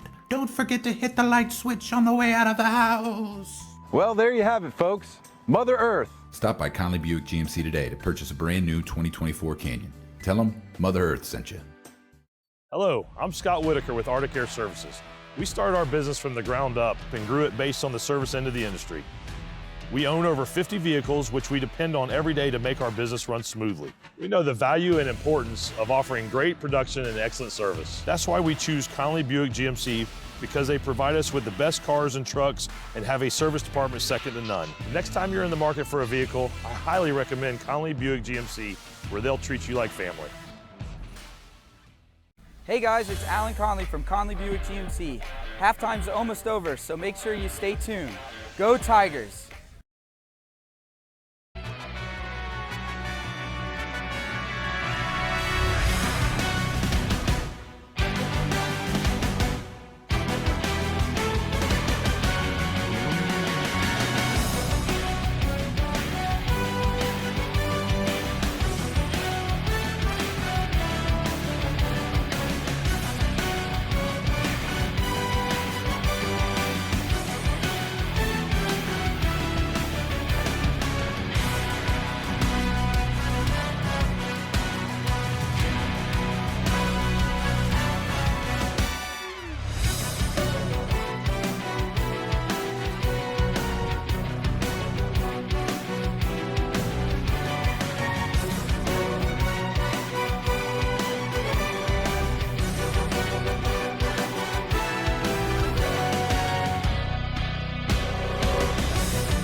Took about an hour and 5 minutes to play, and it's just the way this game has the game plans have lined up. It's going to grinding it out on both sides. We'll get the stats to see how that stands, but I think it would be definitely favoring the Tigers. Yeah, here we go. The Tigers with 130 yards compared to just 44. And that's mostly Lazario Rogers, the big back, probably the best back we've seen all year. They have really kept a tight hand on him. He is the real deal, and but we have some good backs too. And they have been running through some huge holes. 17 rushes, 130 yards, 7, 8, 9 yards a clip there. It's going to be a long night. Passing has almost been non-existent. Just 10 for the Tigers and 35 for East Lee there, Brian. Yeah, and one of the things we do, we try to work with students at Palmetto High School, develop the TigerVision product that we have here. And during this Richardson Stenton roofing halftime, we've had so many storms, and there's a young man, Aiden Williams at Palmetto High School. Every time I went out to the bagging sand and helping me at the office during the time festivities here, Aiden, his brother, and his dad were helping someone in the community. Talked to Aiden quite a bit, a sports enthusiast. We're trying to set him up on the sidelines tonight. I think we've had some range problems, but I'm going to turn it over to Aiden Williams. Aiden, God bless you, man. It's so great to have you here on the program tonight. Thank you for having me. What are your thoughts on the first half? Was this what you expected? I expected us to be up more, of course, but the running game on our side has been elite. Nothing to stop us. And defense on both sides has been great too. Yes. What about what have you seen on the sideline tonight that maybe we've missed up here? Anything come to mind? Well, obvious frustration from the coaches and them because of all the penalties that have been against us. But that's expected when we have. And you let us know earlier tonight. We were trying to cue you up. You had told us on the way down here about the quarterback situation. So you wanna give us the little insight you shared with us on our journey, 109-mile journey to here to East Lehigh High School. You have class with Jackson. Yeah, I have 6-period AP Gov and Econ with Jackson, and I noticed during class that he had a splint on his hand, and he had a thing around his right thumb. And as you see him during the game, he has something taped around his thumb, and that's had a fair impact on him. Not a lot of passes, mostly been running the ball. Do you think it's impacted his throwing? Yeah. Yeah, I agree with you. Also, I was talking to his coach, and he said, "Yeah, it's definitely a factor." And he kind of looked at me like, "How did I know that?" And but we had some intel there that was prior to the game. But he said it's just he can play with it, and he's going to gut himself through. Any thoughts about the second half? What do you think the Tigers may try to do here? Well, obviously they need to hold back on the penalties, and they need to stop their run. Yes. Do you have any classes with Coach Arcady? No. Okay. I don't know what he may not even teach her. I know he's our defensive coordinator.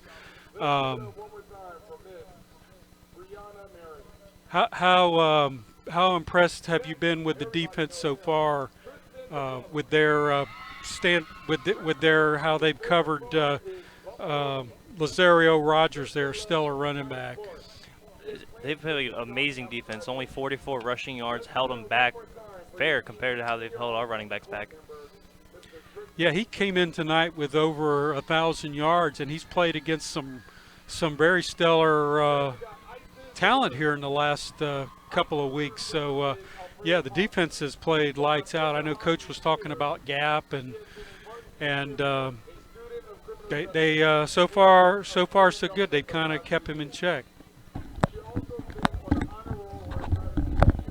All right, I got some tough questions for you here during this long break here, Aiden. You know, one of the unfortunate things about TigerVision is if you have that volunteer heart and you don't mind working and grinding and providing service to the community, you're probably going to end up on the TigerVision team. And tonight you show up as kind of an A-lister.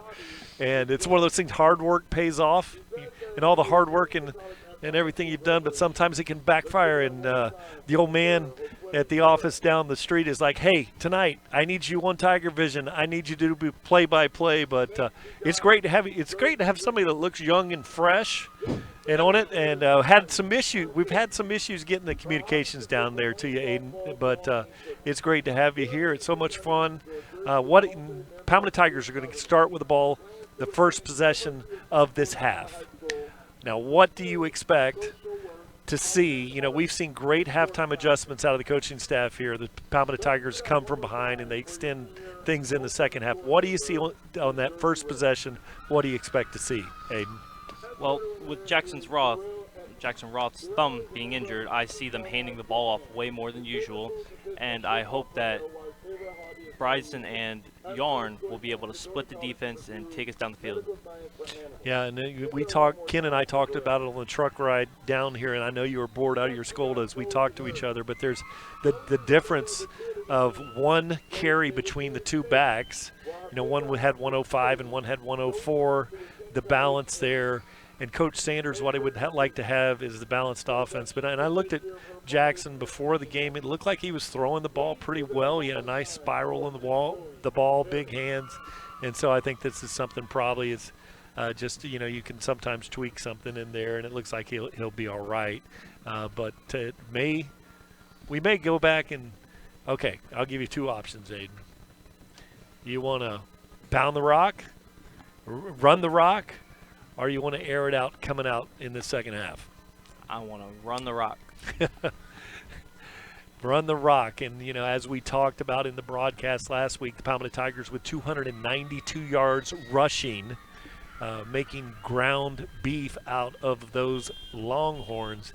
You'd like to see a repeat of that here in the second half, right? Yes, sir. So, senior in high school this year? Yes, sir. Class of 2025.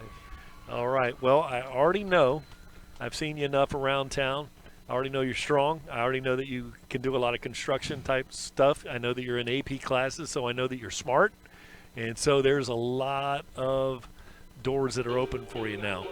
And so looking forward to the future, you're talking about going into perhaps a trade right off the bat, college. What's the future plan? I plan on either going to trade school to do HVAC, or I plan on getting my general contractor's license after 1 year under a license.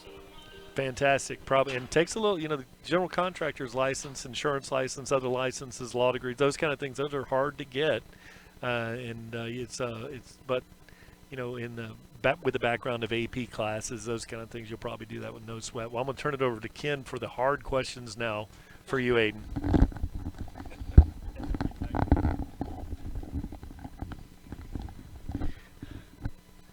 Well, is there anything you want to ask us? You know, I'll give you a chance to flip it back on us. What would you guys like to see out of the Tigers in the second half? I would like to see it become, well, like I said, towards the end of the half, they had the 3 minutes and they went down the field and scored, and then we get the ball back. Much like in the Parrish game, we got the ball and they went right down the field and scored, and then they turned that game around. Yeah, the way the score is now, it's a little too close for me, just like you said earlier.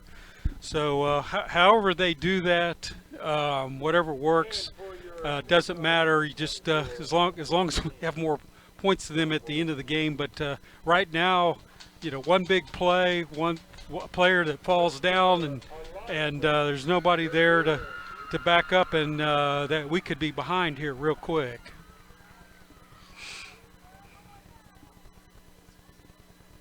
Okay, Brian, I got a question for you. All right, Aiden, I'm ready for your tough question. What do you think the Tigers need to clean up on the most? Well, obviously the penalties in the first half, you know, that contributed to the success and the not being successful out there, and really maybe perhaps peeking ahead. You got a 6A District 11 game. The rating said this would be a blowout, a running clock, and you have to wonder if the players were looking ahead. Now, the game is against Lakewood Ranch on Thursday night.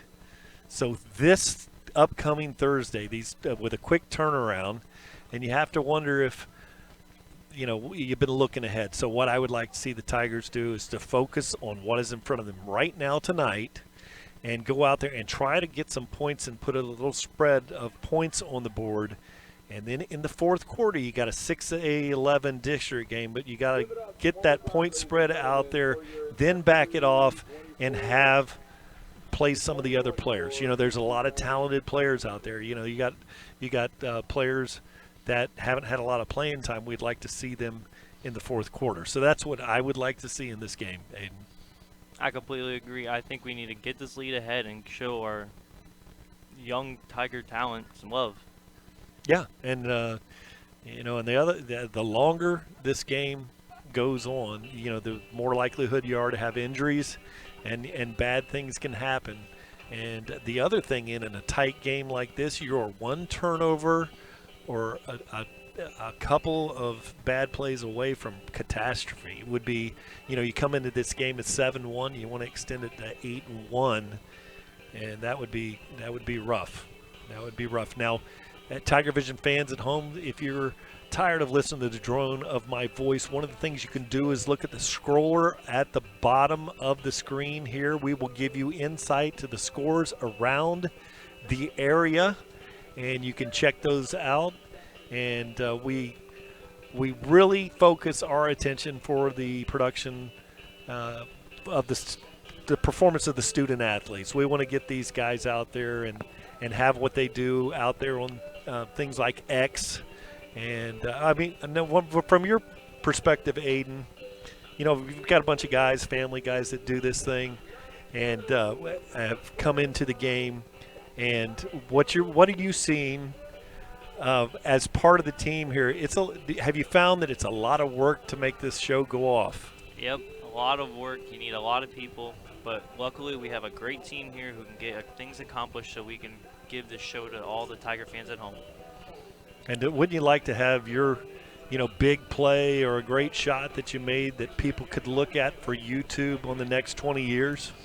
Well, everyone wants to be like in the sunshine, but you need to spread the love amongst the team. Everyone here works hard, has a assigned role, and our team is great. We get everything done to put on this excellent show for the fans at home. Yeah, and we're going to get you back to the live action of the football here because, you know, it says in all labor there is profit, but mere talk leads to poverty. And we're about to have some action, get away from all the talk here and have some football. Ken?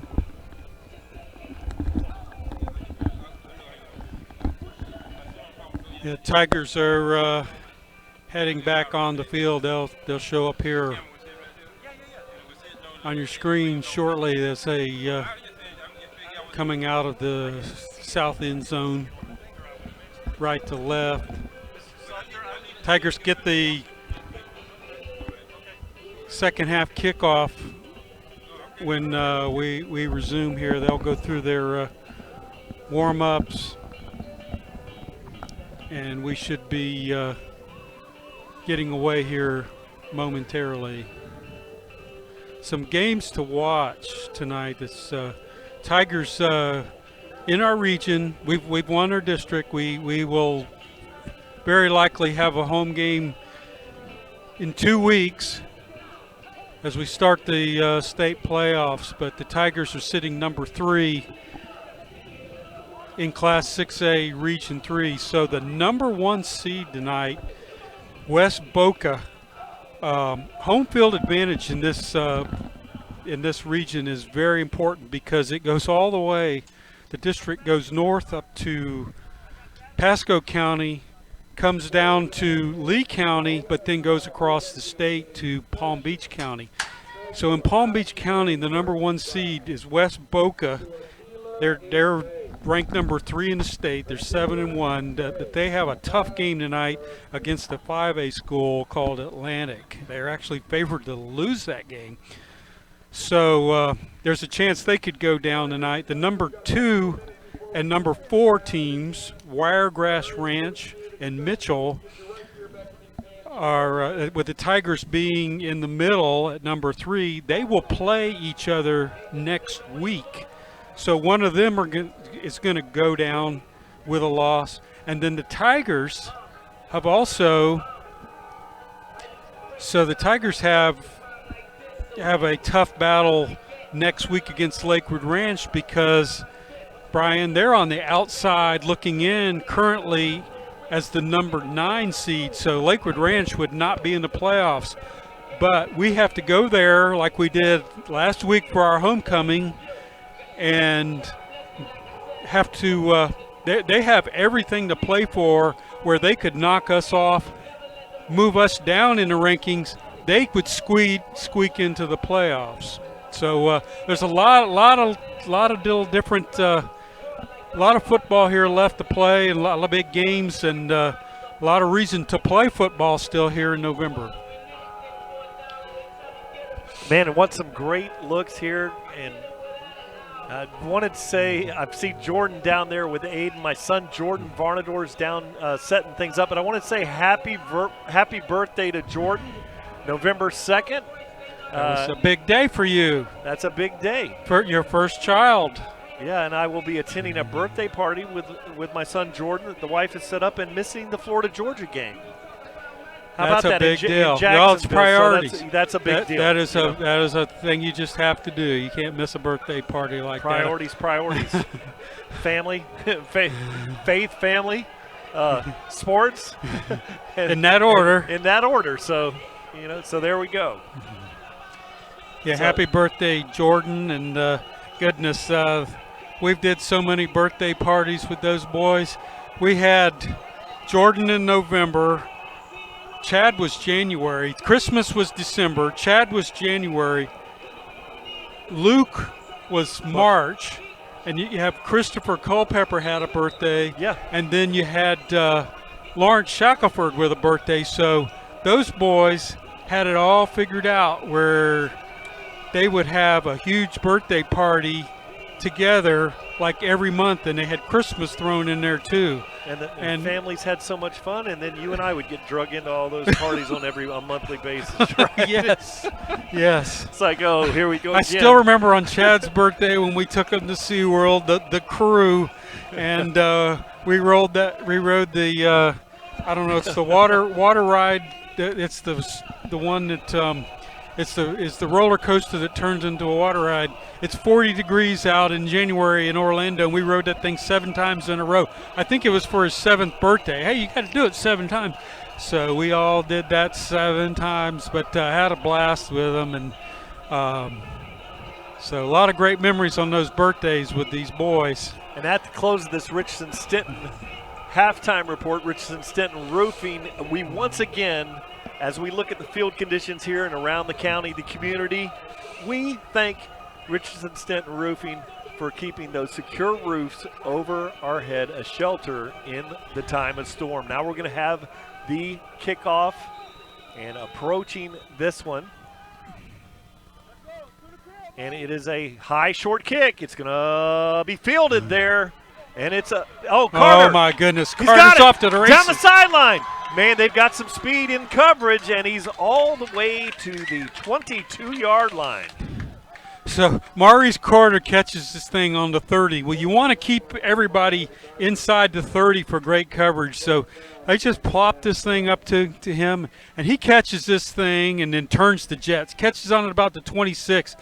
By the 35, he's broken a tackle, and he is turning on the Jets here. And it's a foot race now. So the Tigers, just what we wanted, just like they did with Parrish behind. They got that kick start in the second half, took the ball down and scored. Tigers got a very short field. Expect to see, as we talked about at halftime, that they're going to grind this thing out. And Javarian Singleton shows some great speed in coming up with a tackle this time, and that is Trez Yarn looking for a hole. Makes 1 or 2 miss, driving down inside of the 10-yard line. You know, talking to Aiden Williams at the halftime break, you know, we were talking about what you wanted the Tigers to do is come out and pound the rock early and often on this first possession. Aiden, what's it look like down there? He must still be out of range, but 2 plays in, less than a minute, and we're knocking on the door inside the 5 here, Brian. Now you got the big thumper there. Marquez Bryson in the backfield. They hand it to him. Got a pulling guard. Great block. Yes, he's in, but David Hayes, number 75 for the Tigers. When you get an opportunity, check this one out.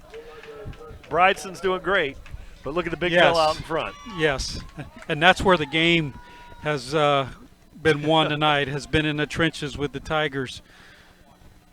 And that was absolutely terrifying. So 52 seconds in, the Tigers have already exceeded my expectations. I thought it would be, you know, they'll gash them here, 10 yards here, 12 yards there, but started with the kickoff. 52-second score. Here's the PAT. They didn't get it that time. It's up and good. Liam Harold, clean exchange. Great job by Schotbacher firing that back to McLean. And Harold continues to grind his numbers up. So here we go. Number 75? 75. 75, yeah. He saw him. He was pulling. Yeah. Kind of got blocked out there. But David Hayes. You've got some David Hayes coming around the corner like that. Forget with a about little it. bit full. Yeah, I'm going to just get out of the way Not here. in a hurry. Here you go. Watch him. He's pulling, looking for somebody. Yes, that was the only person there that could have saved that touchdown, and it was all he had to do was get his big body in the way. And as we've said, they have dominated this game. Coach Sanders works with the offensive line. It's very apparent. He was getting on to him early, and they have really here responded. So in less than 4 minutes, they have put 15 points on the board, 13 points on the board. Got that safety. Yeah, so it's, a 15-3 score here, 11:08 in the third quarter. Liam Harrell, very, very, very short approach here. Yeah. He's got the wind at his back. Look for a little pooch kick here. High kick. Some hang time. Gonna let it bounce. That's not a good idea. Oh, and he's got a running. This kid is very fast, Ken. He's on the edge to the sideline. Keep him inside. You got to keep him inside. Chased by Roberson. Roberson comes all the way down the field, but big return on the play. And, we have seen Javiran Singleton. He caught Maurice Carter on the last play on the big kick return to open up the third quarter. And then returning the ball himself, he shows superior speed. Yeah, so when you look at their roster, they don't have a lot of players, but he's the only one under the position. So if you sorted it, he would go right to the top because he's one of those ATHs, and you see it right here. They just let the ball bounce. He had to go get it, so he started on our side of the field. He's running 53 yards across the field, running full speed there. You got to keep him turned in, or he's going to take this thing to the touchdown here. But apparently, there must have been some type of flag here, Brian, that we missed. It's the crackback, because they would have had the ball near midfield on that excellent kickoff return. We missed it, but it was picked up on the TigerVision shot. As I looked over at my buddy Rich Robick sitting over here to my right, I could see out of the corner of my eye. Just like those yellow gloves. Yeah, that's why we have the pros behind us in the production truck. Well, good find there. Yeah, so that was a 40-yard penalty. I mean, they had the ball literally right in front of us near here midfield from our perspective. So an offsides on the Tigers. But going back to the kick return, in our day, that a crackback block or blocking a player that's a defenseless player, he was running, in position, trying to make a tackle there. And it wasn't a block in the back. It was a face-to-face hit, though. So that's a call that would have never been made 10 years ago. You just had to have your head on a swivel. Yeah, that was a good block is why that was called years ago. Now that brings up a gain of about 2 on the play. So Tigers have kept Rogers in check. He's the real deal, but when you have to go 90 yards against this defense and you can't throw, you have not been successful throwing the ball down the field, it really limits what you can do. They, again, as Coach was telling them pregame, you've got to play gap, stay in your gap, stay in your lane, and don't let a big play happen. And so far, so good with the Tigers. Make them throw the ball to beat you. Oh, a little bit. Oh, nice little second option there. And making the tackle for the Tigers is number 25, Jamari Davis. And probably their best pass play of the night. Just a slant, one step, throw it in there, and that looked like had a little bit of a zone going there. Threw it in between for a nice gain. But we'll give these up all day. And make them chew clock to beat us here. We've got a player down.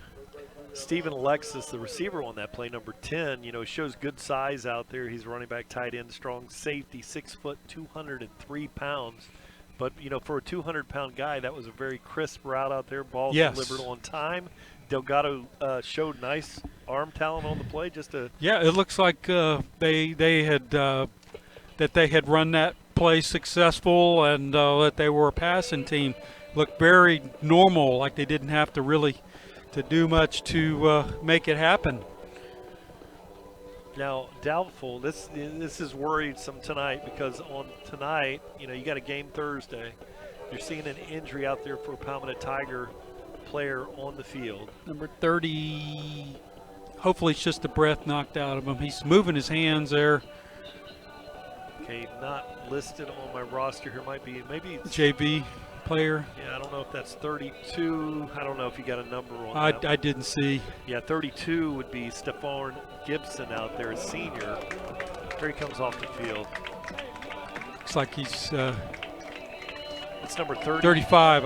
Yeah. And that wasn't on my roster here today, so I apologize for that. And if I had Aiden on the Arctic Air sideline report, I could ask He Aiden would know exactly who it is. Number 35. Might have a class with him. Yeah, it looks like it just caught a little bit of a dinger right there. Yeah. I don't see any real. Want to avoid any major injuries as we wind down this season. Need to stay as healthy as possible. Now looking over the sideline, we have Steve Alexis in the backfield there with Delgado. And they're just running a power play to the right, kicking it old school for a gain. Bounces off a tackle, drives forward for about a 7-yard gain. Yeah, just again the Wildcat running it to the right, which they've shown that play many times tonight. Some success, but mostly the Tigers have kept them in check. Make them have to work their way to, if they're going to score, make them have to work hard. I would, if I was betting, I would go with the Tigers defense the way they have played tonight.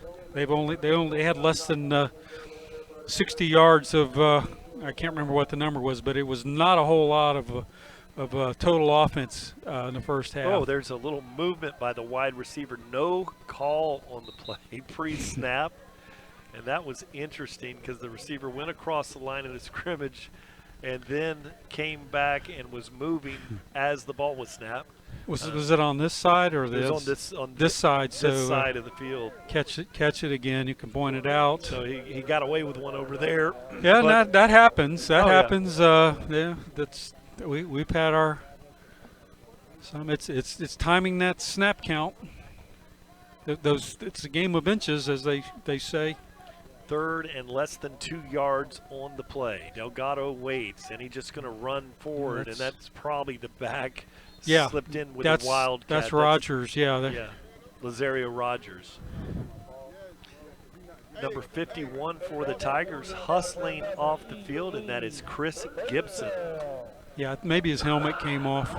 And he showed a lot of hustle there. Yes, he can move. Moves well for a big guy. Well over 3 bills. He's had a great season for the Tigers. Hey, it's doubles here. Tight end left. 7:45 on the clock. Jaguars hanging tough. Throws a long ball down there. Looks like there's going to be defensive holding on the play. Pass interference. Thrown into double coverage there. Yeah, probably no reason. No reason if you've got the corner covering with the safety help. Yeah, they're going to call the interference. So it's a 10-yard penalty, which will bring up a first 15-yard penalty. Brings up a first down in high school. Not an automatic first down. It's 50, but it was enough to get them the first down. Yeah. They don't scare you throwing the deep ball, and you have help here. Yeah, that could go either way. They're both pointing fingers at each other.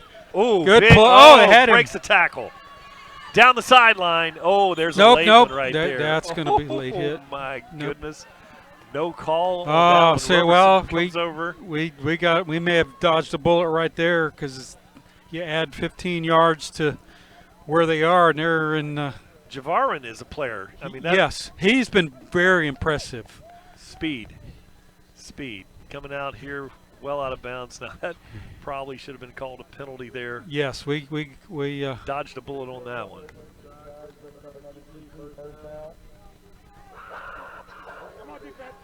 They got the Jaguar screech here. They have it. It's just like you were in Jacksonville watching the NFL team direct snap. Delgado, they're trying to strip the ball from him, Kennedy and others, and he goes for a nice gain on the play. Clock is winding here, 7:19. Yeah, they're playing. They need to score to stay in this game to at least cut it back to one score. And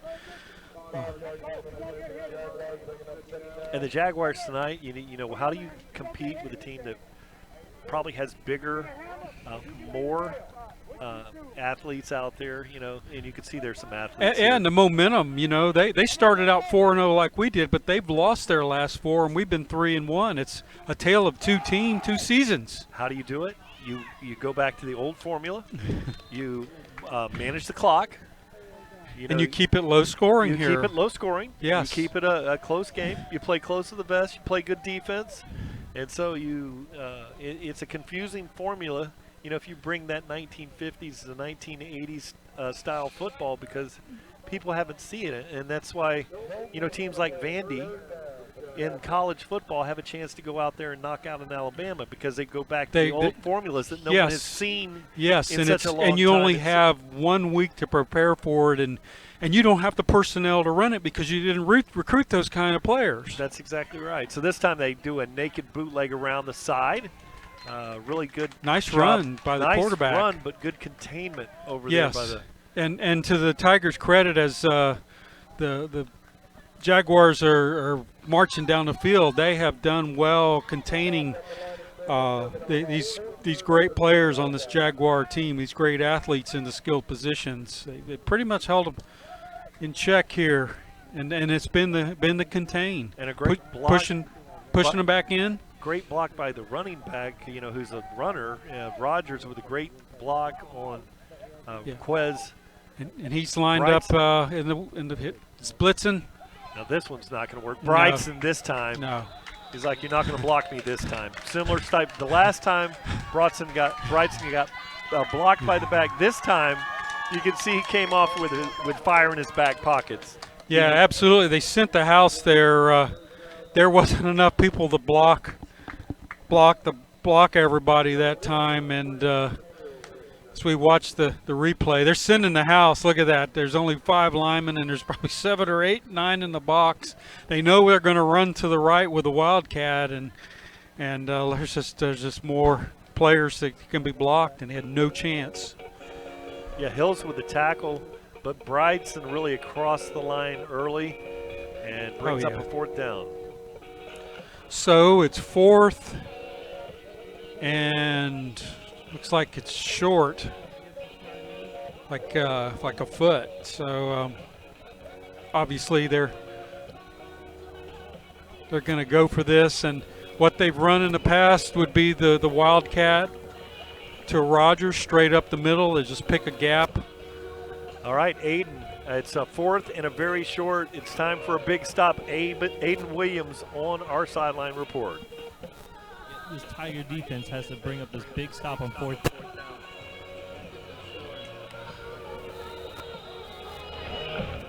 Thank you for that Arctic Air report from Aiden Williams on the sideline.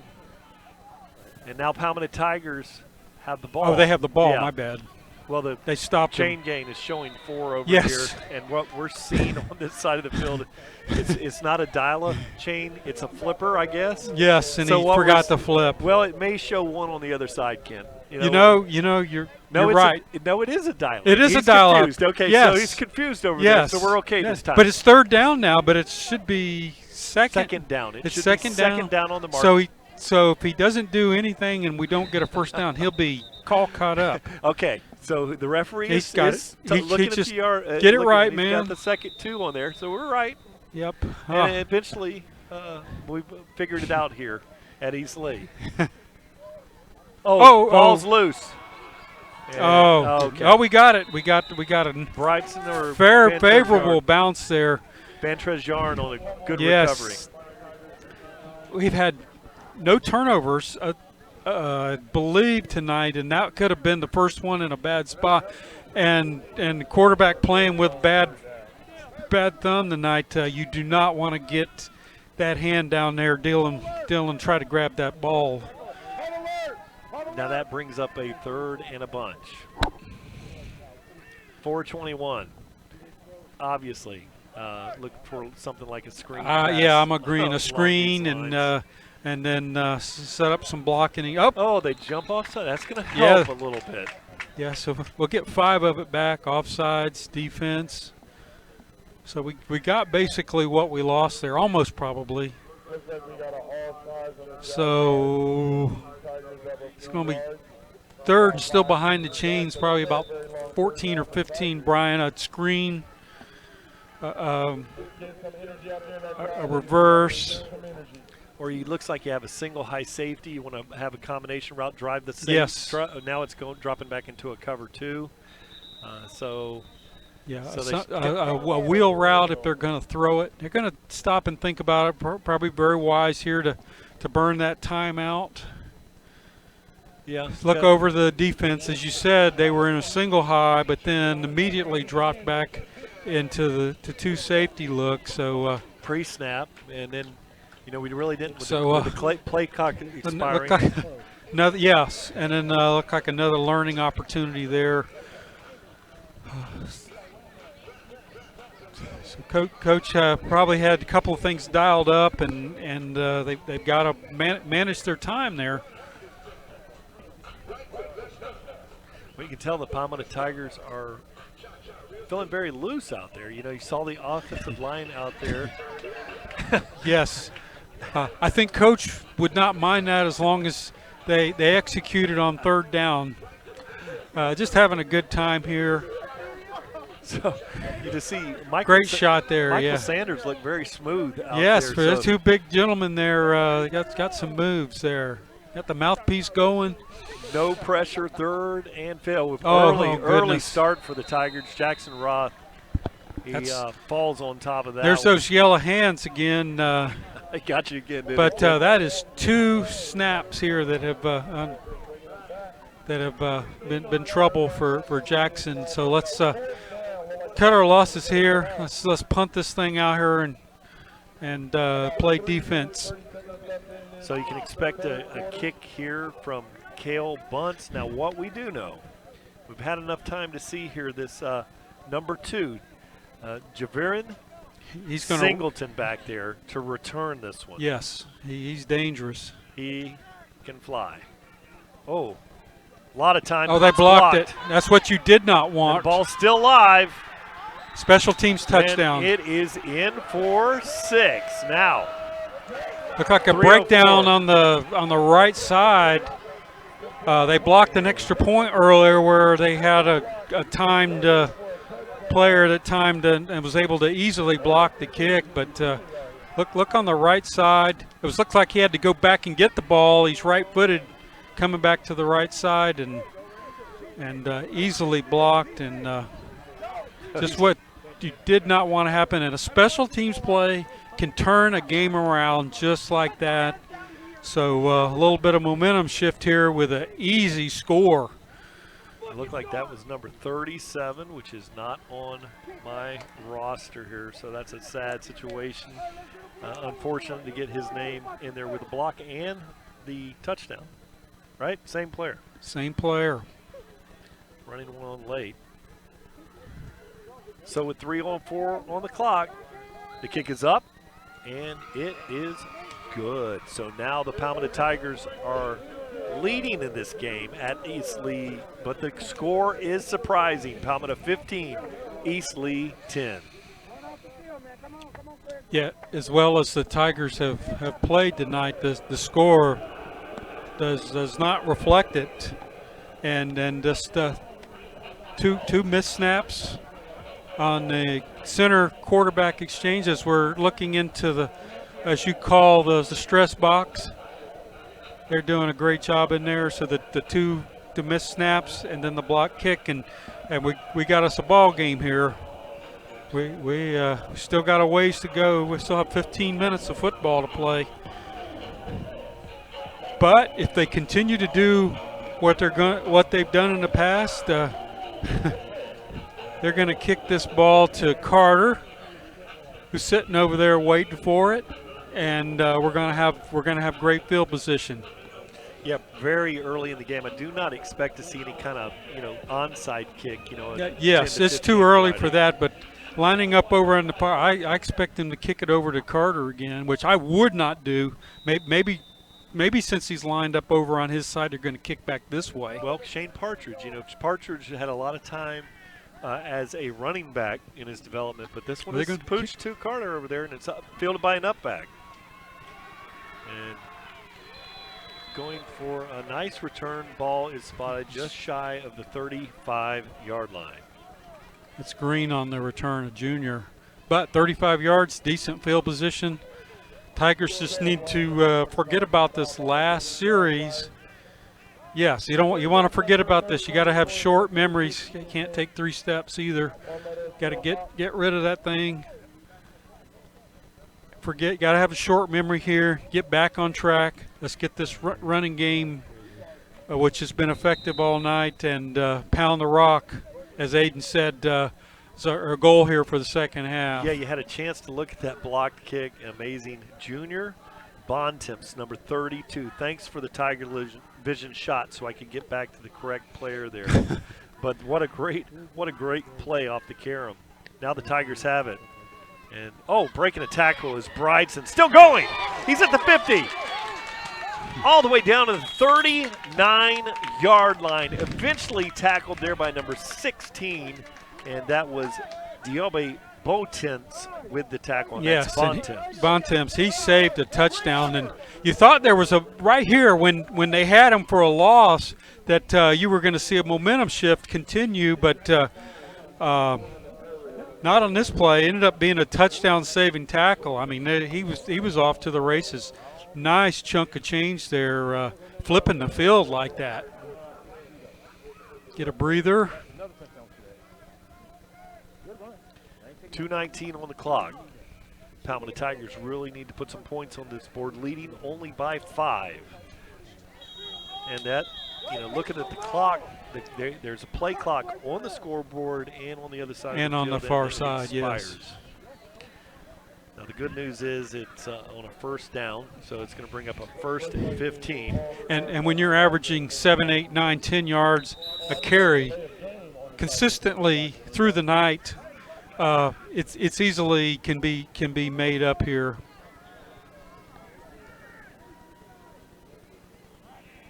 Man, you could hear a pin drop here. Oh, nice spin move by Trezjarn. Goes forward, and it's just past the original line of scrimmage. That's going to bring up a 2nd and 9. And again, the Jaguars are getting good pursuit as you watch the replay, but they can't get the TFL. They have them, but it's those what they call those yaks have kept this Tiger offense effective here. When you think the TFL's going to happen. So 2nd and 12 here for the Palmetto Tigers. Roth spins it down the middle of the field. He's got a man, and it's Carter. He is down to the half-yard line with the catch. Maurice Carter. And that's a beautiful ball. If you had a question about the thumb there by Jackson Rose. He probably had to grit and throw that thing as far as he could, and it probably hurt. But when you got 8, 9, and 10 in the box and you've been running it all night, you just get that one-on-one matchup there you're looking for to one of your athletes here. You hit them on the big play, and they're knocking at the door. Great catch by Maurice Carter over there. Hero shot. Very good job by the guys of our TigerVision, as presented by Conley Buick GMC crew. 54 seconds on the clock, and there is another timeout by the Palmetto Tigers. Now, it seems coach's body language. He's got his arms crossed here. Here's we watching the play, one-on-one here, and it's just, hey, just throw it as far as you can with the bad thumb. And there was plenty of he was open by several yards there, and good pitch and catch. We've seen that a lot this year with all the receivers. Yeah, he just threw that thing as far as he could. I don't know if I can bring it down to Aiden Williams on the Arctic Air sideline report. I wanted to see if Aiden was in good position down there to watch that great catch by Maurice Carter.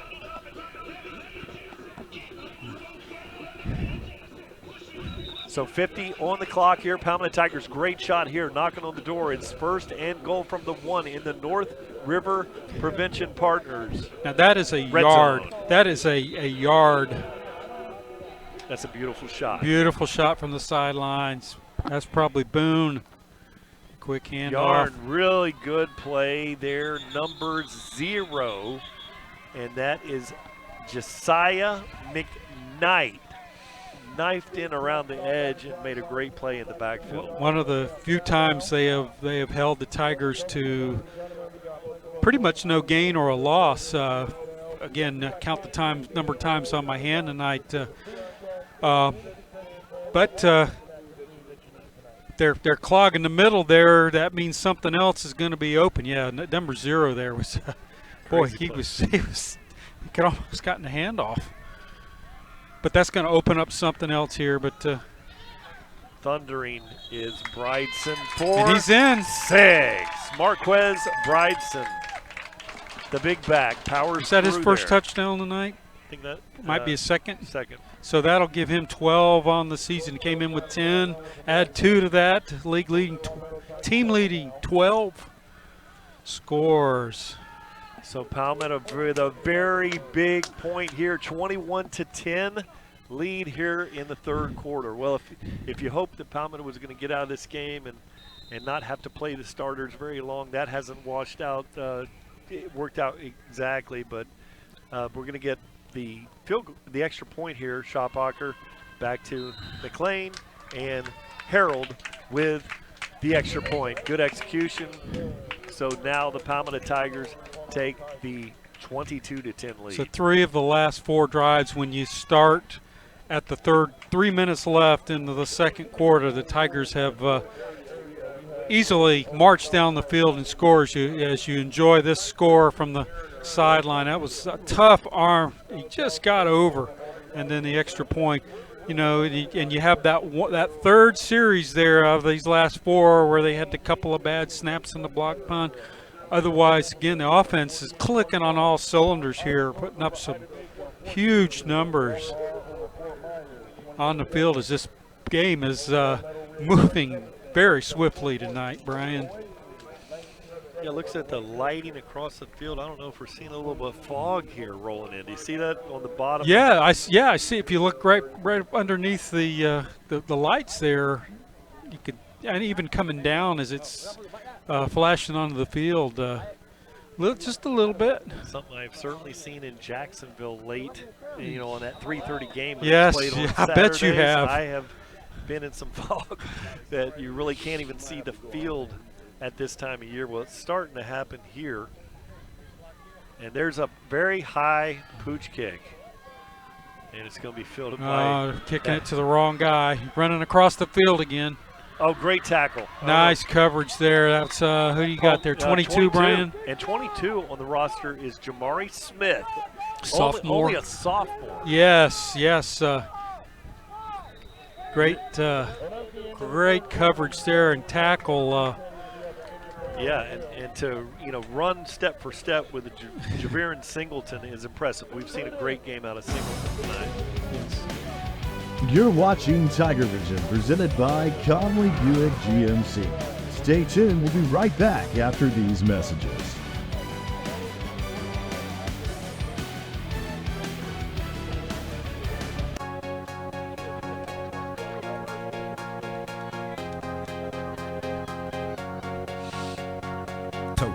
Tow your boat safely from the stream.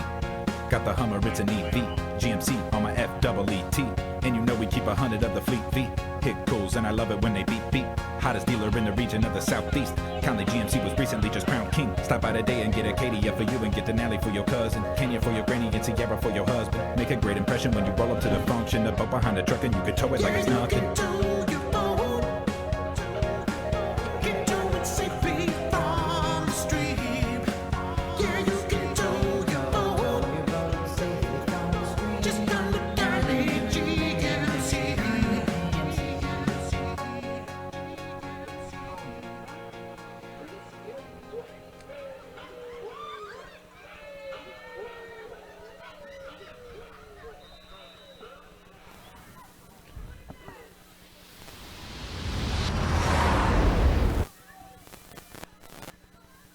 The Jaguars with a good start here to open up this fourth quarter. Delgado rolls, throws it out there. Lake got hit on the throw, throws it out. Is there a receiver over there, Brian? I didn't see any receiver, and he's inside the tackle box. Yeah, there goes the flag. Yes. Good anticipation there, Ken. Yeah, like we said, passing is not their strength, and when you're down, it's hard to get back in a game when you just can't keep running the ball. And got a good pass rush on him. They're sending the house here, and did not get it over the line of scrimmage. No receiver there, so it's a penalty and a loss of down. Correct? That's correct.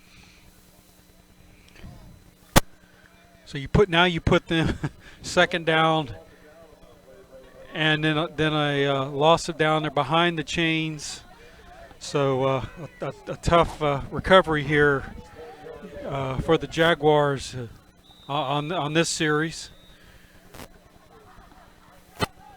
So coming out of that spot foul, and then it's 2nd and 20, and nice little screen. Yeah, tried to set up a jailbreak screen, but the Palmetto Tigers really dropped. You can see they sniffed that one out. Yes, and they know they can't get them beat, so you can leave people back. So Coach Arcades can dial up a lot of different schemes here to pretty much cover anything when all they can do is these little dump passes. And they believe me, they have the athletes to make these plays, but we also have the ones that can cover it here, and we've got the schemes to defend it. That was interesting. It started out the beginning. It looked like a jailbreak screen, and then it went to a slip screen at the end. And that almost was a turnover there. The quarterback fumbled the ball into the back.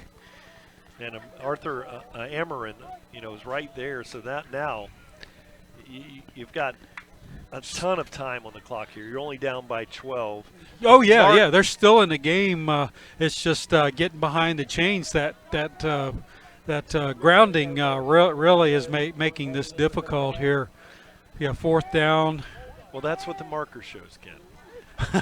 Thank you for bringing me back in here to reality. No, it's been a challenge here tonight. I do believe it is. It looks like they're in a quick kick formation. He's not. Is he 12? He's not 12 yards back. Here they come. It's like a quick kick. That's the kicker.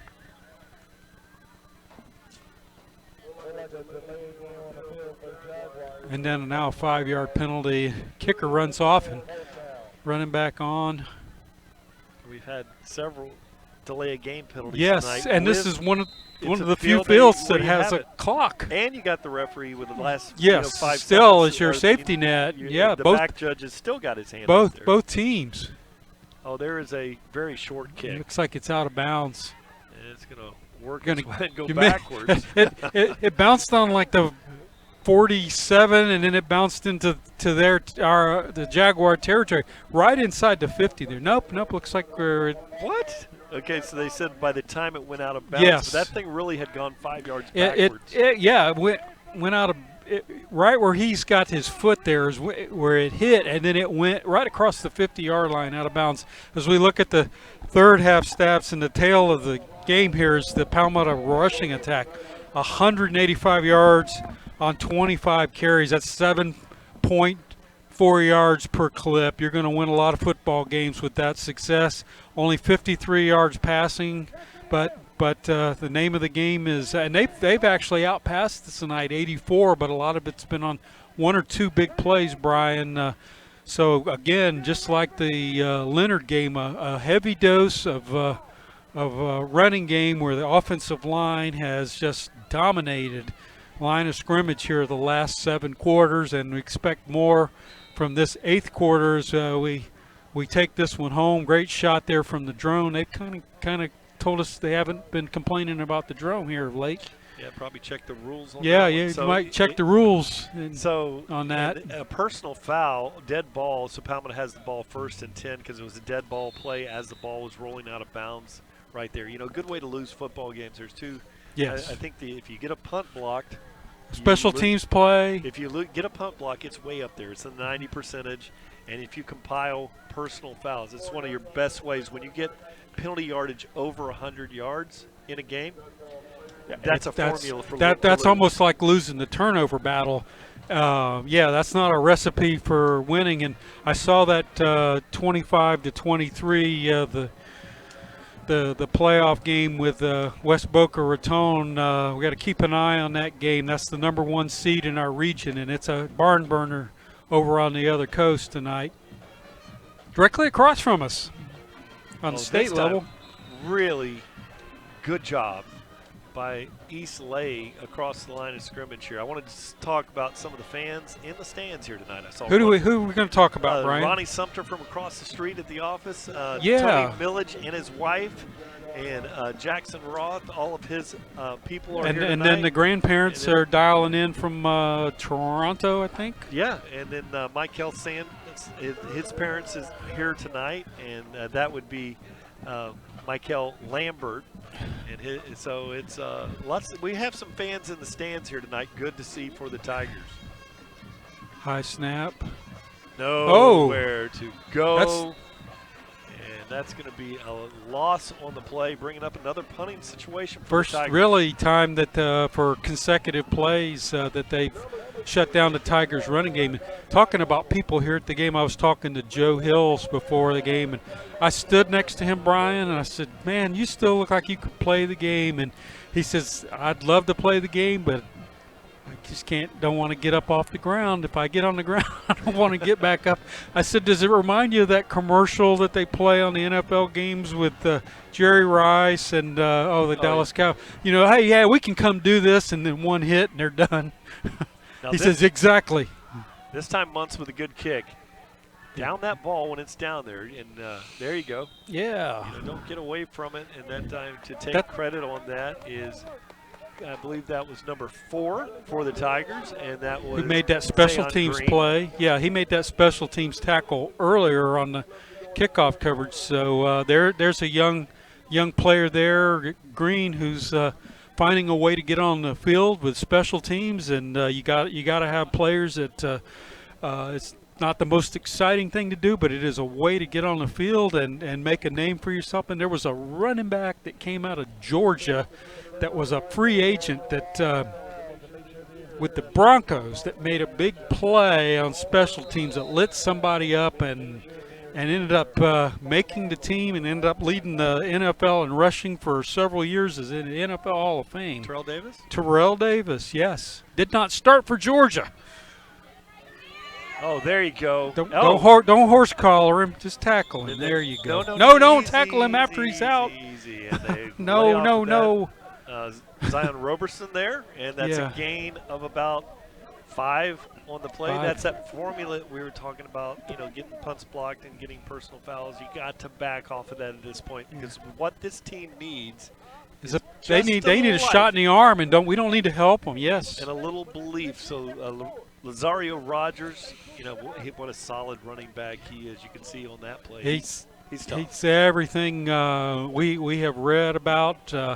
And I'm sure he's great on the track as well, and very imposing. They fake it out there. Now they throw a little bubble screen out there. Good move. And he's got the first down. Yes, he does. And what you saw was a great play over there by Tegan Rudd, R-U-U-D, Rudd, and Tegan. 5'11", 175, and you know, just an extension of your running game there. When you're struggling, you can just get it out to one of your athletes and in space. We see that at all levels. And I thought, you know, from 127 yards away from him, like we are here, that he got a bad spot on that one from a football and a half away where we're sitting. Oh, they're sending the house. Sideline.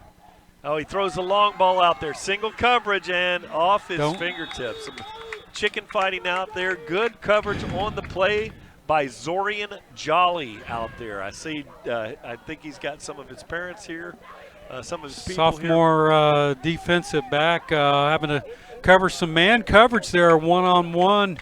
They sent the house. The quarterback senses it and just threw it as far as he could. And, yeah, they're just They're just pushing each other, and no flag on that one. Great coverage. Good position. Got the. And that's a lot of confidence with a sophomore playing man to coverage. Yeah, that's a scary situation. Yeah, you're out there on an island. 4 seconds, high snap. Oh. And it's going to be the easiest sack.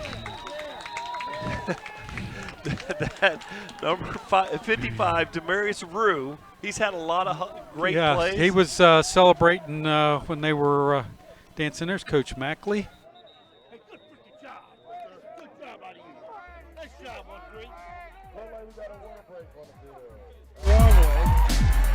Flag on the play might be illegal. Motion might not matter as the defensive end, Carl Hines. There's Robic. That's the Class 4A player of the year. Still snap off. They barely made it, and it didn't help them as Morris spun to the ground by Robic. What a play by the monster inside linebacker, Rich Robic.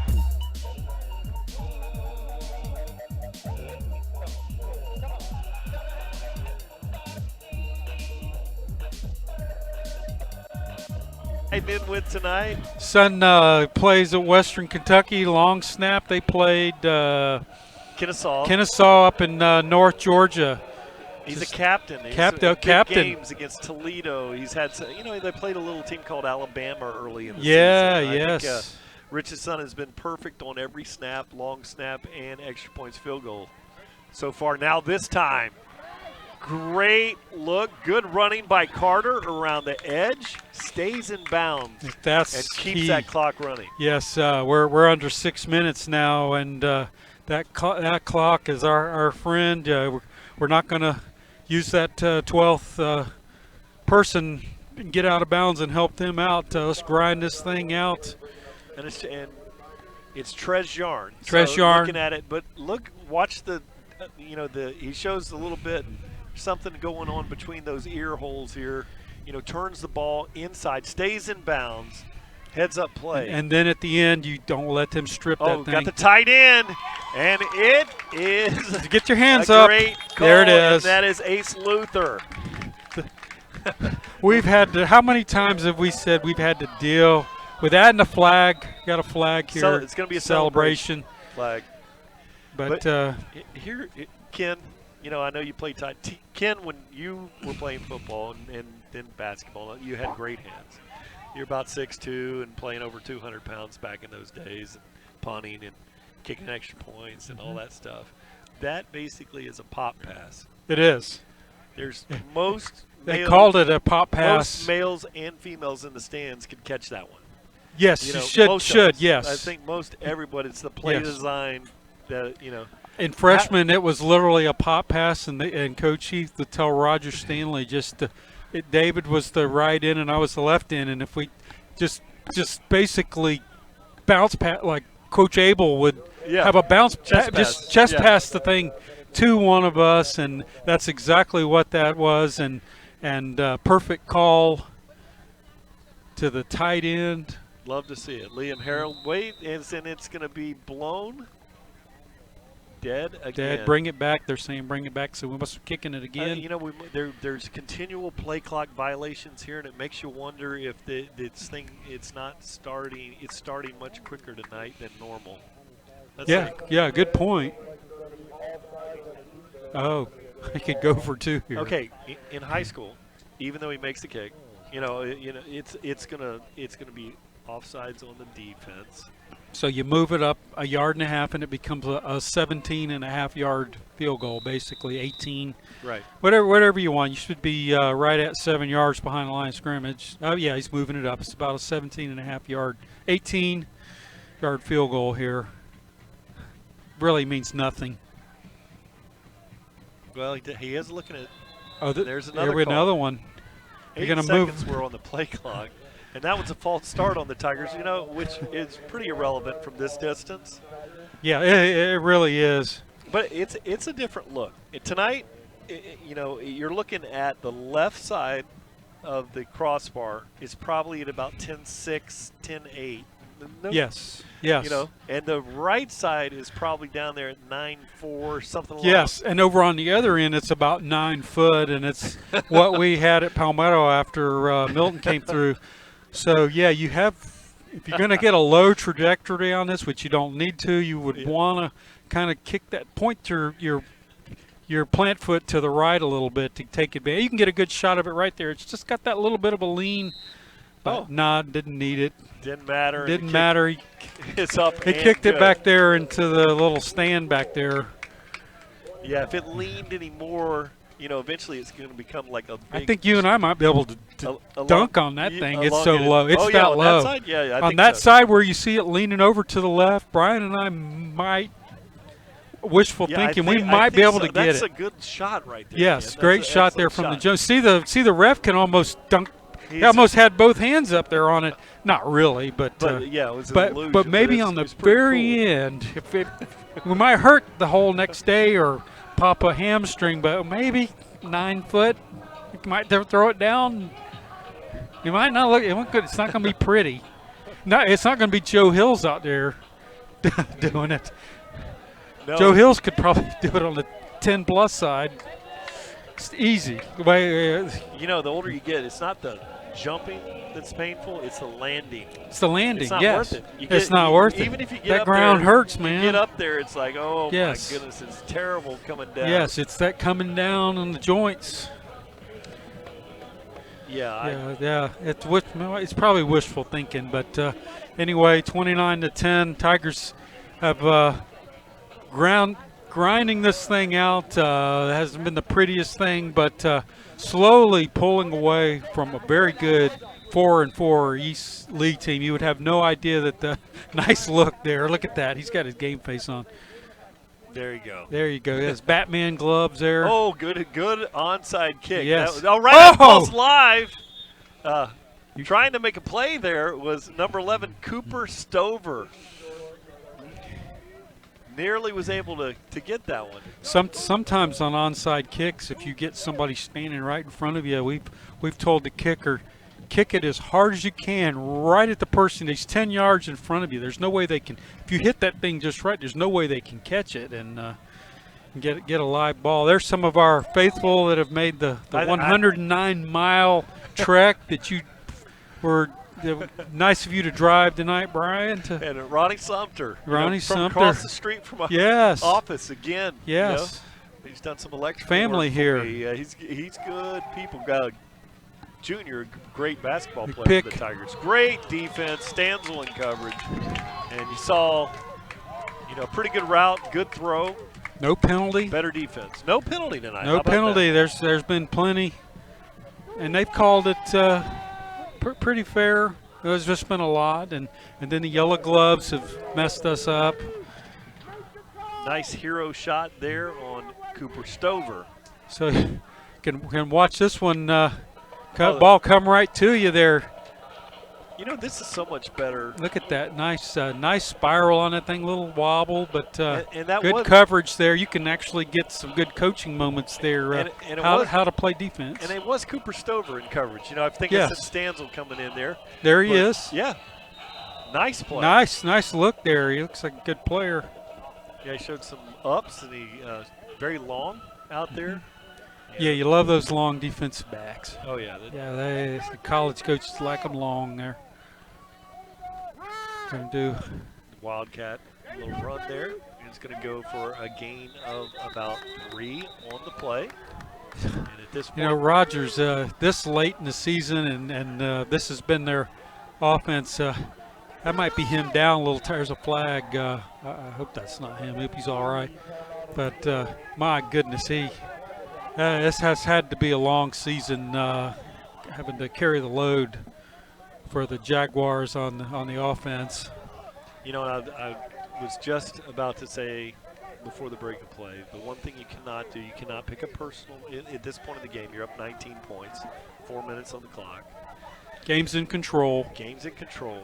This is not the point of. You cannot have a targeting, an ejection, or a personal foul. One of those things, and lose time, and be serving suspensions as we get into the important part of the season. Yes, and we were talking, and keys to the game is avoiding injuries. Maybe more importantly, don't do anything stupid silly that gets you where you're not going to play against Lakewood Ranch next week, or if it's even more, even into the first round of the playoffs, because after next week it's a one game season every week. Yeah, he's all right. And that's, this season's got to be wearing on him, but he's a great athlete, and we'll be watching him Saturday. He's committed to Northern Illinois. Rogers, he's shown a lot of toughness tonight. Yes, he has. He's earned every yard tonight. Hope he's okay. Here he is. He looks the part. Trailing 19. It just shows that winners never quit. And this yes. guy, there's a reason he comes in with over 100 so yards a they're game. probably going to go to number 2 in motion. They fake it to him this time. They did not block one player. No. They blocked the Jamari Smith was the only defender on this side of the field. There was 30 yards of open air. Check this out. Watch this. So, obviously you think you're going to go to the next best option and throw the little out pass, and there he is. But behind and he broke a block there too, Brian. And there was nobody behind Jamari. If he's able to shake that, you got to make that play, or that one goes for at least 15 yards. Again, you're putting a lot of confidence there in a sophomore to cover that side of the field. That is impressive. He had the whole quarter of the field back there, the whole red he's zone. Still that way. He's just nobody behind him. Yeah, He's got single high safety. Great play by Delgado. Throws it out there to the left. Great speed out there. And that has to be Javarian Singleton again. That's who I'm thinking they're going to have to go to him now, and and obviously they're back to him. He's their best option for any shot at getting in here, and it's still a 3-score game, but they'd have to score here real quick and then have some luck here. And Delgado, the quarterback, is only a sophomore. That play, he looked, very nice, easy release, tight spiral. He's able to handle high snaps. This is what we thought. I thought they were going to run the first play, and but the future with Delgado, I look at him, and he reminds me of the Tampa Bay Tech quarterback, played for Washington. Oh yes, and just progressively, gets better each and every year. And he had just learns the system. They get some players around him, and not this high snap. Oh, and there could be a this turnover. Time the Tigers will get this one, and you'll get us credit. I don't know if Rue got credit on that. It looks like number 22 is going to get credited. That's your guy again. He's going to get credited for the fumble recovery and probably a sack too, right, Ken? Possibly. And again, quarterback touches it. Yeah, in most cases they tell you to fall on the ball, but when you're down 3 scores, hey, get up and make a play, and the ball didn't bounce this way. So Tigers stopped the drive, basically iced the game there, and 3 minutes here. The way they've been running the ball tonight, they can just run this clock out here and manage the game. Kamari Hines, a sophomore, number 17, first on the play, and then good play by Jamari Smith. Smith having a great second half with 2 great special teams. Going Long for ball. Safety good. got over. Safety came over the top to cover. And had to pick. And he's throwing the ball into the wind. Simeon Matt was open early. There's that score we're watching there with that's the 8th seeded team in our region. So what was happening that? Well, no, that's a game didn't matter. But throw them with a jam with a finger thumb issue and into the wind. Ball tailed on him a little bit, allowed the safety. Safety was there, but almost had a chance to make a play, get the ball back. Joe Hills now is in the slot formation. They hand the ball off to a new back in the game, and that's number 23, which is Shane Partridge. Normally plays safety over there. One of the leading tackles for the Tigers this year. He's had a great season playing defense, sophomore, and again, looking for depth. You don't. Again, the injuries and silly penalties and suspensions. but also building depth here as we begin a possible playoff run. And I've heard from, there's going to be offsides. I've heard Partridge is a very effective running back. And I'm sure he, yes. For these Tigers, with being a coach being named after the spring game and losing all your key athletes and then getting on this win streak, coming back from the Manatee loss to win the district, it's just an amazing story. Amazing performance. Roth looks, now he rolls out there. There he is, right there in front of you. Get down, get down. And run. Oh, coming over late because he missed him. It would have been a targeting call, but it was no contact. Get down. We down. don't need, Get down. even sliding. I just with that thumb on your throwing hand, it just could get bent the wrong way. Yeah, it was a good baseball slide there. It was. Looks they must have played some baseball. That was a great slide, but just. Oh, so they may have they did call. They did call it. Okay. There was no contact on that, as you can see on TigerVision, but it was the attempt, the intention. The intent. I don't know about that one, Ken. But it's been both ways tonight. The refs have called a lot, but it really hasn't impacted the game too much to question it. Now Roth throws. Boy, he's arm open. Is loose now. Oh, great catch by Simeon Matt. That's a ridiculous catch. You're going to see that one on time. Nobody else is going to give you the high. I'm going to put a lot of pressure on the guys behind us. He got the heels. They thrive on it. Both heels down, falling out of bounds, completed the catch, maintained control of the body. Good call by the officiating crew. And he had to come back to get this ball. It kind of hung up in the air there. Roth threw a beautiful pass here. Watch him. Okay, watch his he was in stride, but he had to stop. And then again, you mentioned the footwork. All you have to have is one foot in. He had both of them in, and he turned his body to get both of them in. That was awesome. Actually, it was very close. The left foot, he may have had his toe, but his heel was over the line. The left foot, just prior to the catch, we might not want to play that one back in. Are you telling them to play? Can they show that to our audience tonight? Oh, I thought here we go. Well, maybe. Okay. He's going to show offsides. Defensive offside. But I really. Here we go. Here we go. Here's the Arctic. No. Here we go. Here's some Charlie. Yeah, the Charlie cam. I love it. He's in charge of getting those players on the sidelines and the crowd fan shots and unique things. He's come up with some interesting shots. Doing a great job for us. Partridge in the backfield.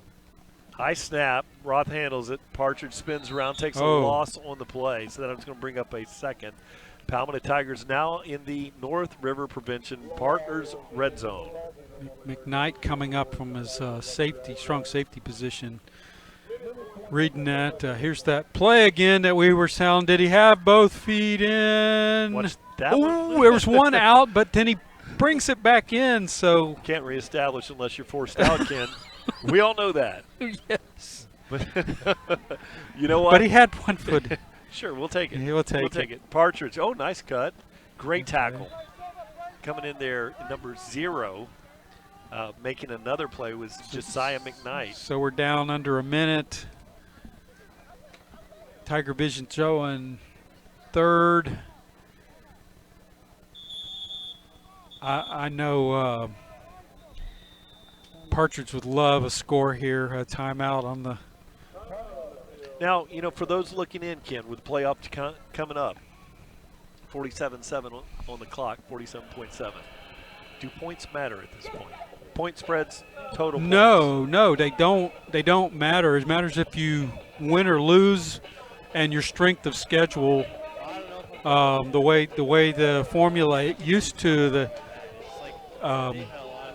matter how bad you beat somebody, but No, it just matters who you're playing a strong schedule, and you're winning your games, and you're also looking at your opponent's strength of schedule too. It's a formula. I've given up trying to keep track of it. And speaking about that, so you got, let's say you're playing 2 killers on the season, and they play each other, and then you've got a big spread, and one of the killers blows somebody out by 30 points. It just, you played 2 killer teams in your schedule, and that they're playing, whether you played both of them or one of those killer teams, that the fact is you're playing against tough teams, and they're playing against tough teams. Oh, slant underneath, and the ball is dropped. Oh, my goodness. Great, and that one was intended for Hills. And he'll want that one back. But yes, I love the progression. I love the play call on that one. Yeah, he was wide open there, found the opening, and seen his daddy catch those passes lots on Fridays and many times on Saturdays. Yep, he knew he should have had it and got him a touchdown there. I'd go with a little rub route or a pick play over here to the left side of the formation, but you have single over there to the right, and they run an option. A little bit of a and that's going to be easy. A false start on the Tigers, I believe. There, I hear the whistle. I hear the whistle. Seemed like we were moving just a little bit pre-snap there. Yeah, yes, you called that, and that was almost like a pop pass option, Brian, the way he had to really – usually you're going to run to make somebody commit and then pitch, but he basically had to pop pass that thing out there. And that's one way to do it. You got the wide receiver, the DB stays with him on the corner. Mm-hmm. Instead of blocking, you just run the route to the back corner, and you carry the defense to the back corner with you, opening up the edge. Yes. A lot of people would say you need to block out there in front, but sometimes run that post corner route to the corner will take that defender out there. They jumped. Now the Tigers are out of field goal range. 35.7 seconds on the clock. Not that we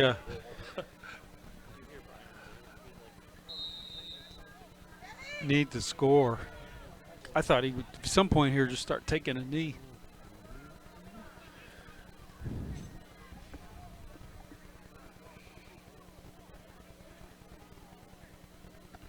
So it's 4th down. Getting quiet.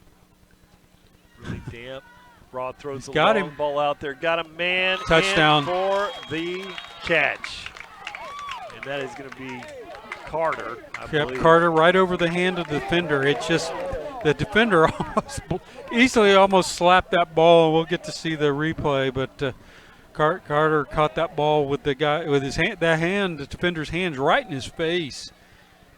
Gosh, you can get right in the huddle there, right into the play. It comes right here. Look at that thing hang up in the air. Get that hand. Oh, he got a deflect. He might have just actually touched it. Yeah, I did see that. Now, Maurice has got his shirt there. See that? And this is why can these guys not tell what's going on? Okay, so was that a 5 or a 6? On the back side of his jersey and the front, it's tucked up just a little bit, so you don't know if it's yarn. Yes. If it's just enough to mess us up here. But get over. Okay. And Liam Harrell kicks another one through. You can fool us, Ken, but you can't fool the guys behind the stress box. No. They're always going to catch it. So. They're our safety net. Palmetto extends the lead to 36-10 with 29-3 remaining in this one. Tigers in complete control, really, again, since 3 minutes left into the second quarter when they drove down to take a one-score lead, being down 3-2, and then taking that second half kickoff down the field pretty quick. And just the one series where they had 2 bad snaps and the block punt was the only mistake they made here in the second half. That was like within 45 seconds, East Lee gets the special team score, but the Tigers responded again immediately right afterwards with another quick score, and they have just been dominating since then, and defense has just been playing great today. Another solid game by Liam Harold. You know, and tonight's game, sloppy penalties, all those things. Yeah, a lot of this late in the year, game 9, there's a lot of sloppy, and they're calling it that way. Squib. Oh, nice play, and that one is going to be fielded and at the 50 with 22 seconds. A little bit over 22 seconds remaining. Kind of wise, not even though the game's under wrap. You don't want to kick it to Singleton. He's scary. He could take it to the house. If I was an East Lake player, you know, here at the end of the season in that kind of situation, you'd probably be tempted to bait one of the Palmetto Tiger guys and see them serve out suspensions. Oh, yeah. You know you would be. Yeah. After the play. So good job by the Tigers not retaliating here at the very end. Yeah. Coming up with another tackle is Jamari Smith. He's had a great second half. We've called his name several times now.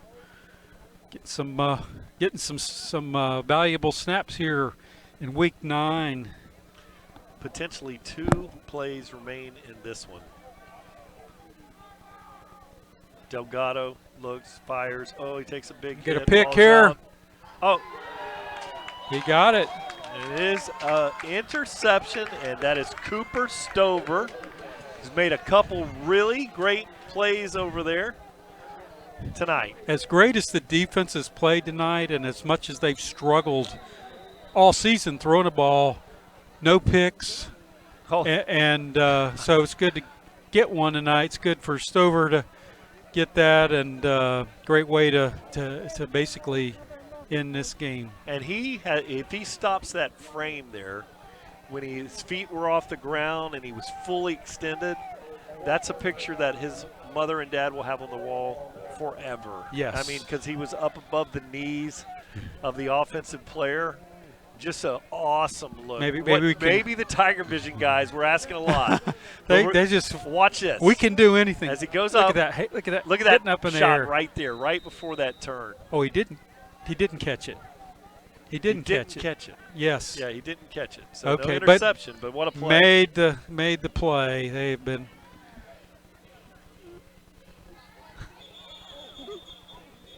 Oh, it's a flag. They stopped it. Nice catch. Nice catch, nice play, good execution. I have no idea what happened. Stephen Alexis out there in the route made a nice move down the sideline, and they just stopped. It was after the snap. That was bizarre. Whistle. It was a timeout. Okay, they're trying. They're going to try. They're not. You're going to play here to the very end.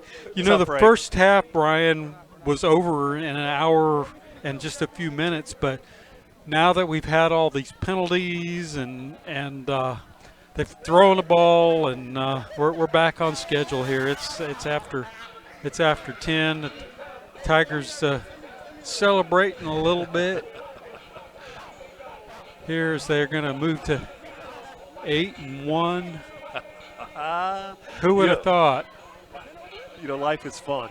You know, yes, football especially is fun. when you're going to be 8-1 in 11 seconds or 2.7 seconds. Things. And I think Stephen Aristotle may be one of the smoothest over 300-pound dancers that I've seen here on TigerVision. Yeah, he ranks up there. And a good shot of Jackson Roth's parents here at the game tonight. Jackson pretty much not, just not good throwing management, the ball. good game management tonight, and the tip drill. Tip drill. The it's tip Roberson drill on the return. Cooper Stover with a tip. Roberson trying to find a crease. Some of the East Lake players have stopped at the end of the game. He's going to score. Hustling down.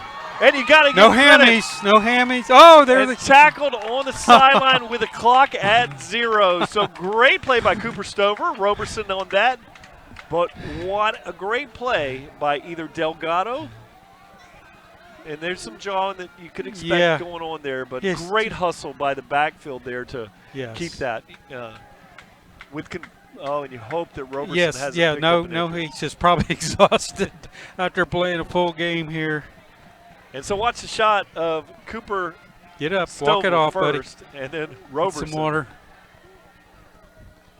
So they practice this tip drill. That's what defensive backs do. You call the Oski, gets up there, tips it, and then that's what happens when the ball gets tipped. Great things happen. And then he almost takes it to the house. I said, I'm gonna get me a score here. We did this tip drill. I'm gonna get a touchdown, and he's needing some oxygen now. You can tell the way he's striding, and almost gets there. What an exciting way Brian did in this game. That reminded me of I think it was Les Hewitt. Yes. The ball to Day Hill. Yes. 103-yard return versus Miami Central. Miami Central. Didn't you have a flashback of that? And he's outrunning the guys from Miami Central, and the Miami Central's, one of the best programs in the country.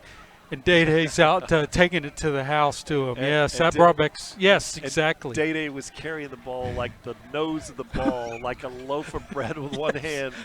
101 And there's only one reason you're allowed to do that, and the coaches will give you a free pass if you're kind of like a Deion Sanders type dude. Yeah, when you have that kind of speed and athletic ability, I remember Coach talking about him playing on Saturdays and Sundays, and that he's got to the Saturdays. We'll let it pass.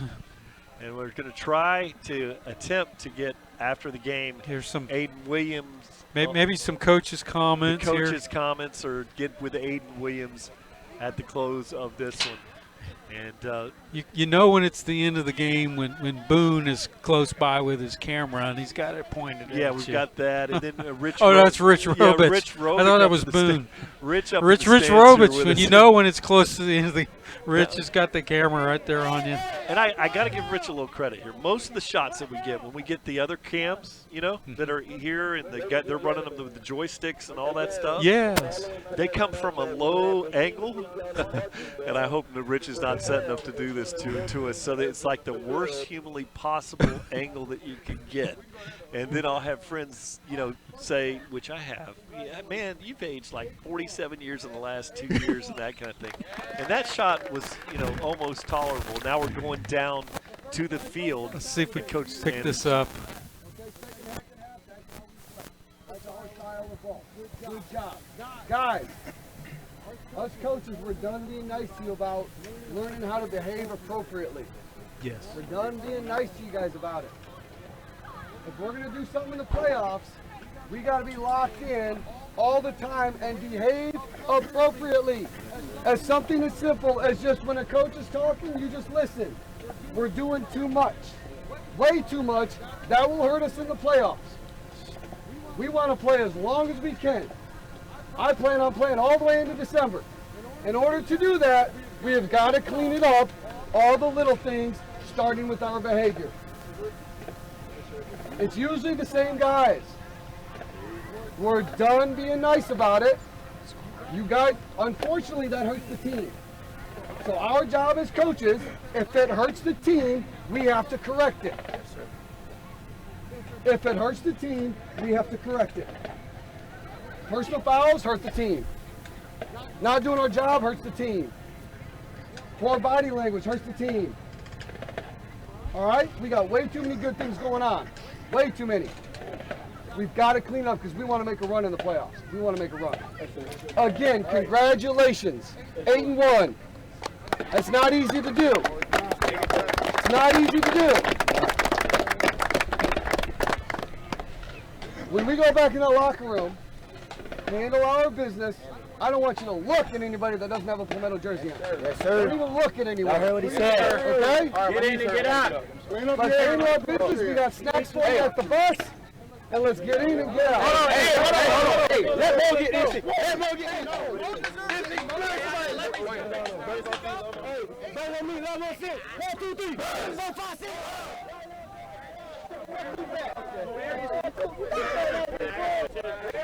Well, that was Coach Sanders, and Aiden Williams will try to catch Coach Sanders for a post-game interview.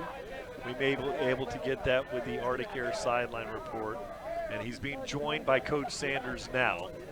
And so hopefully we'll go ahead and get Coach Sanders closer to the sideline so we're in range. We do have an enormous amount of distance to the field here at the stadium. Yes, we're sitting near the top of the stands, and there's a track. So it's been challenging with the sideline. Okay, so now we're going to have the Arctic Air sideline report with Aiden Williams and Coach Sanders. They're working their way across the field to the track. And let's kick it down to Aiden Williams in the Arctic Air sideline report.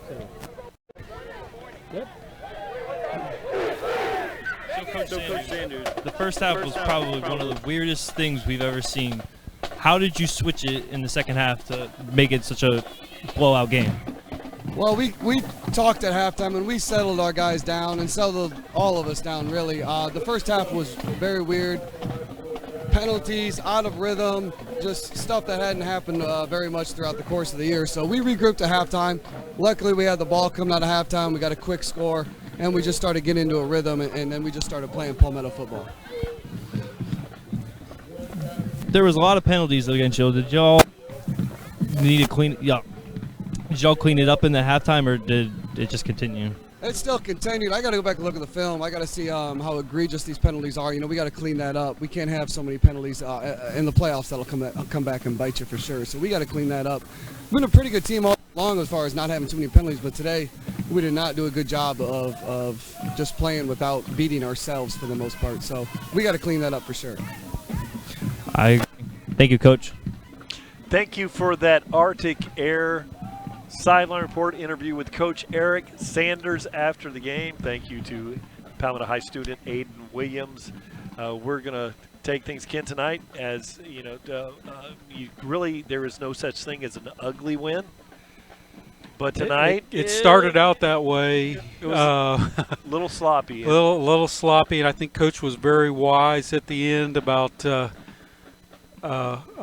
and reminding us next week about you know, you don't want to get anybody injured, but the stupid mistakes and the penalties, as he was sharing with him, I thought that was very wise as far as hurting the team in the future. And as he said, he wanted to play a long time.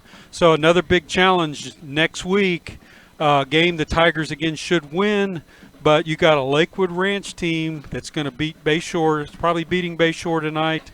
They're on the cusp, on the out looking in, so we have to go there, and they're going to come in hungry, because if they can knock the Tigers off, they will probably squeak in and make the playoffs.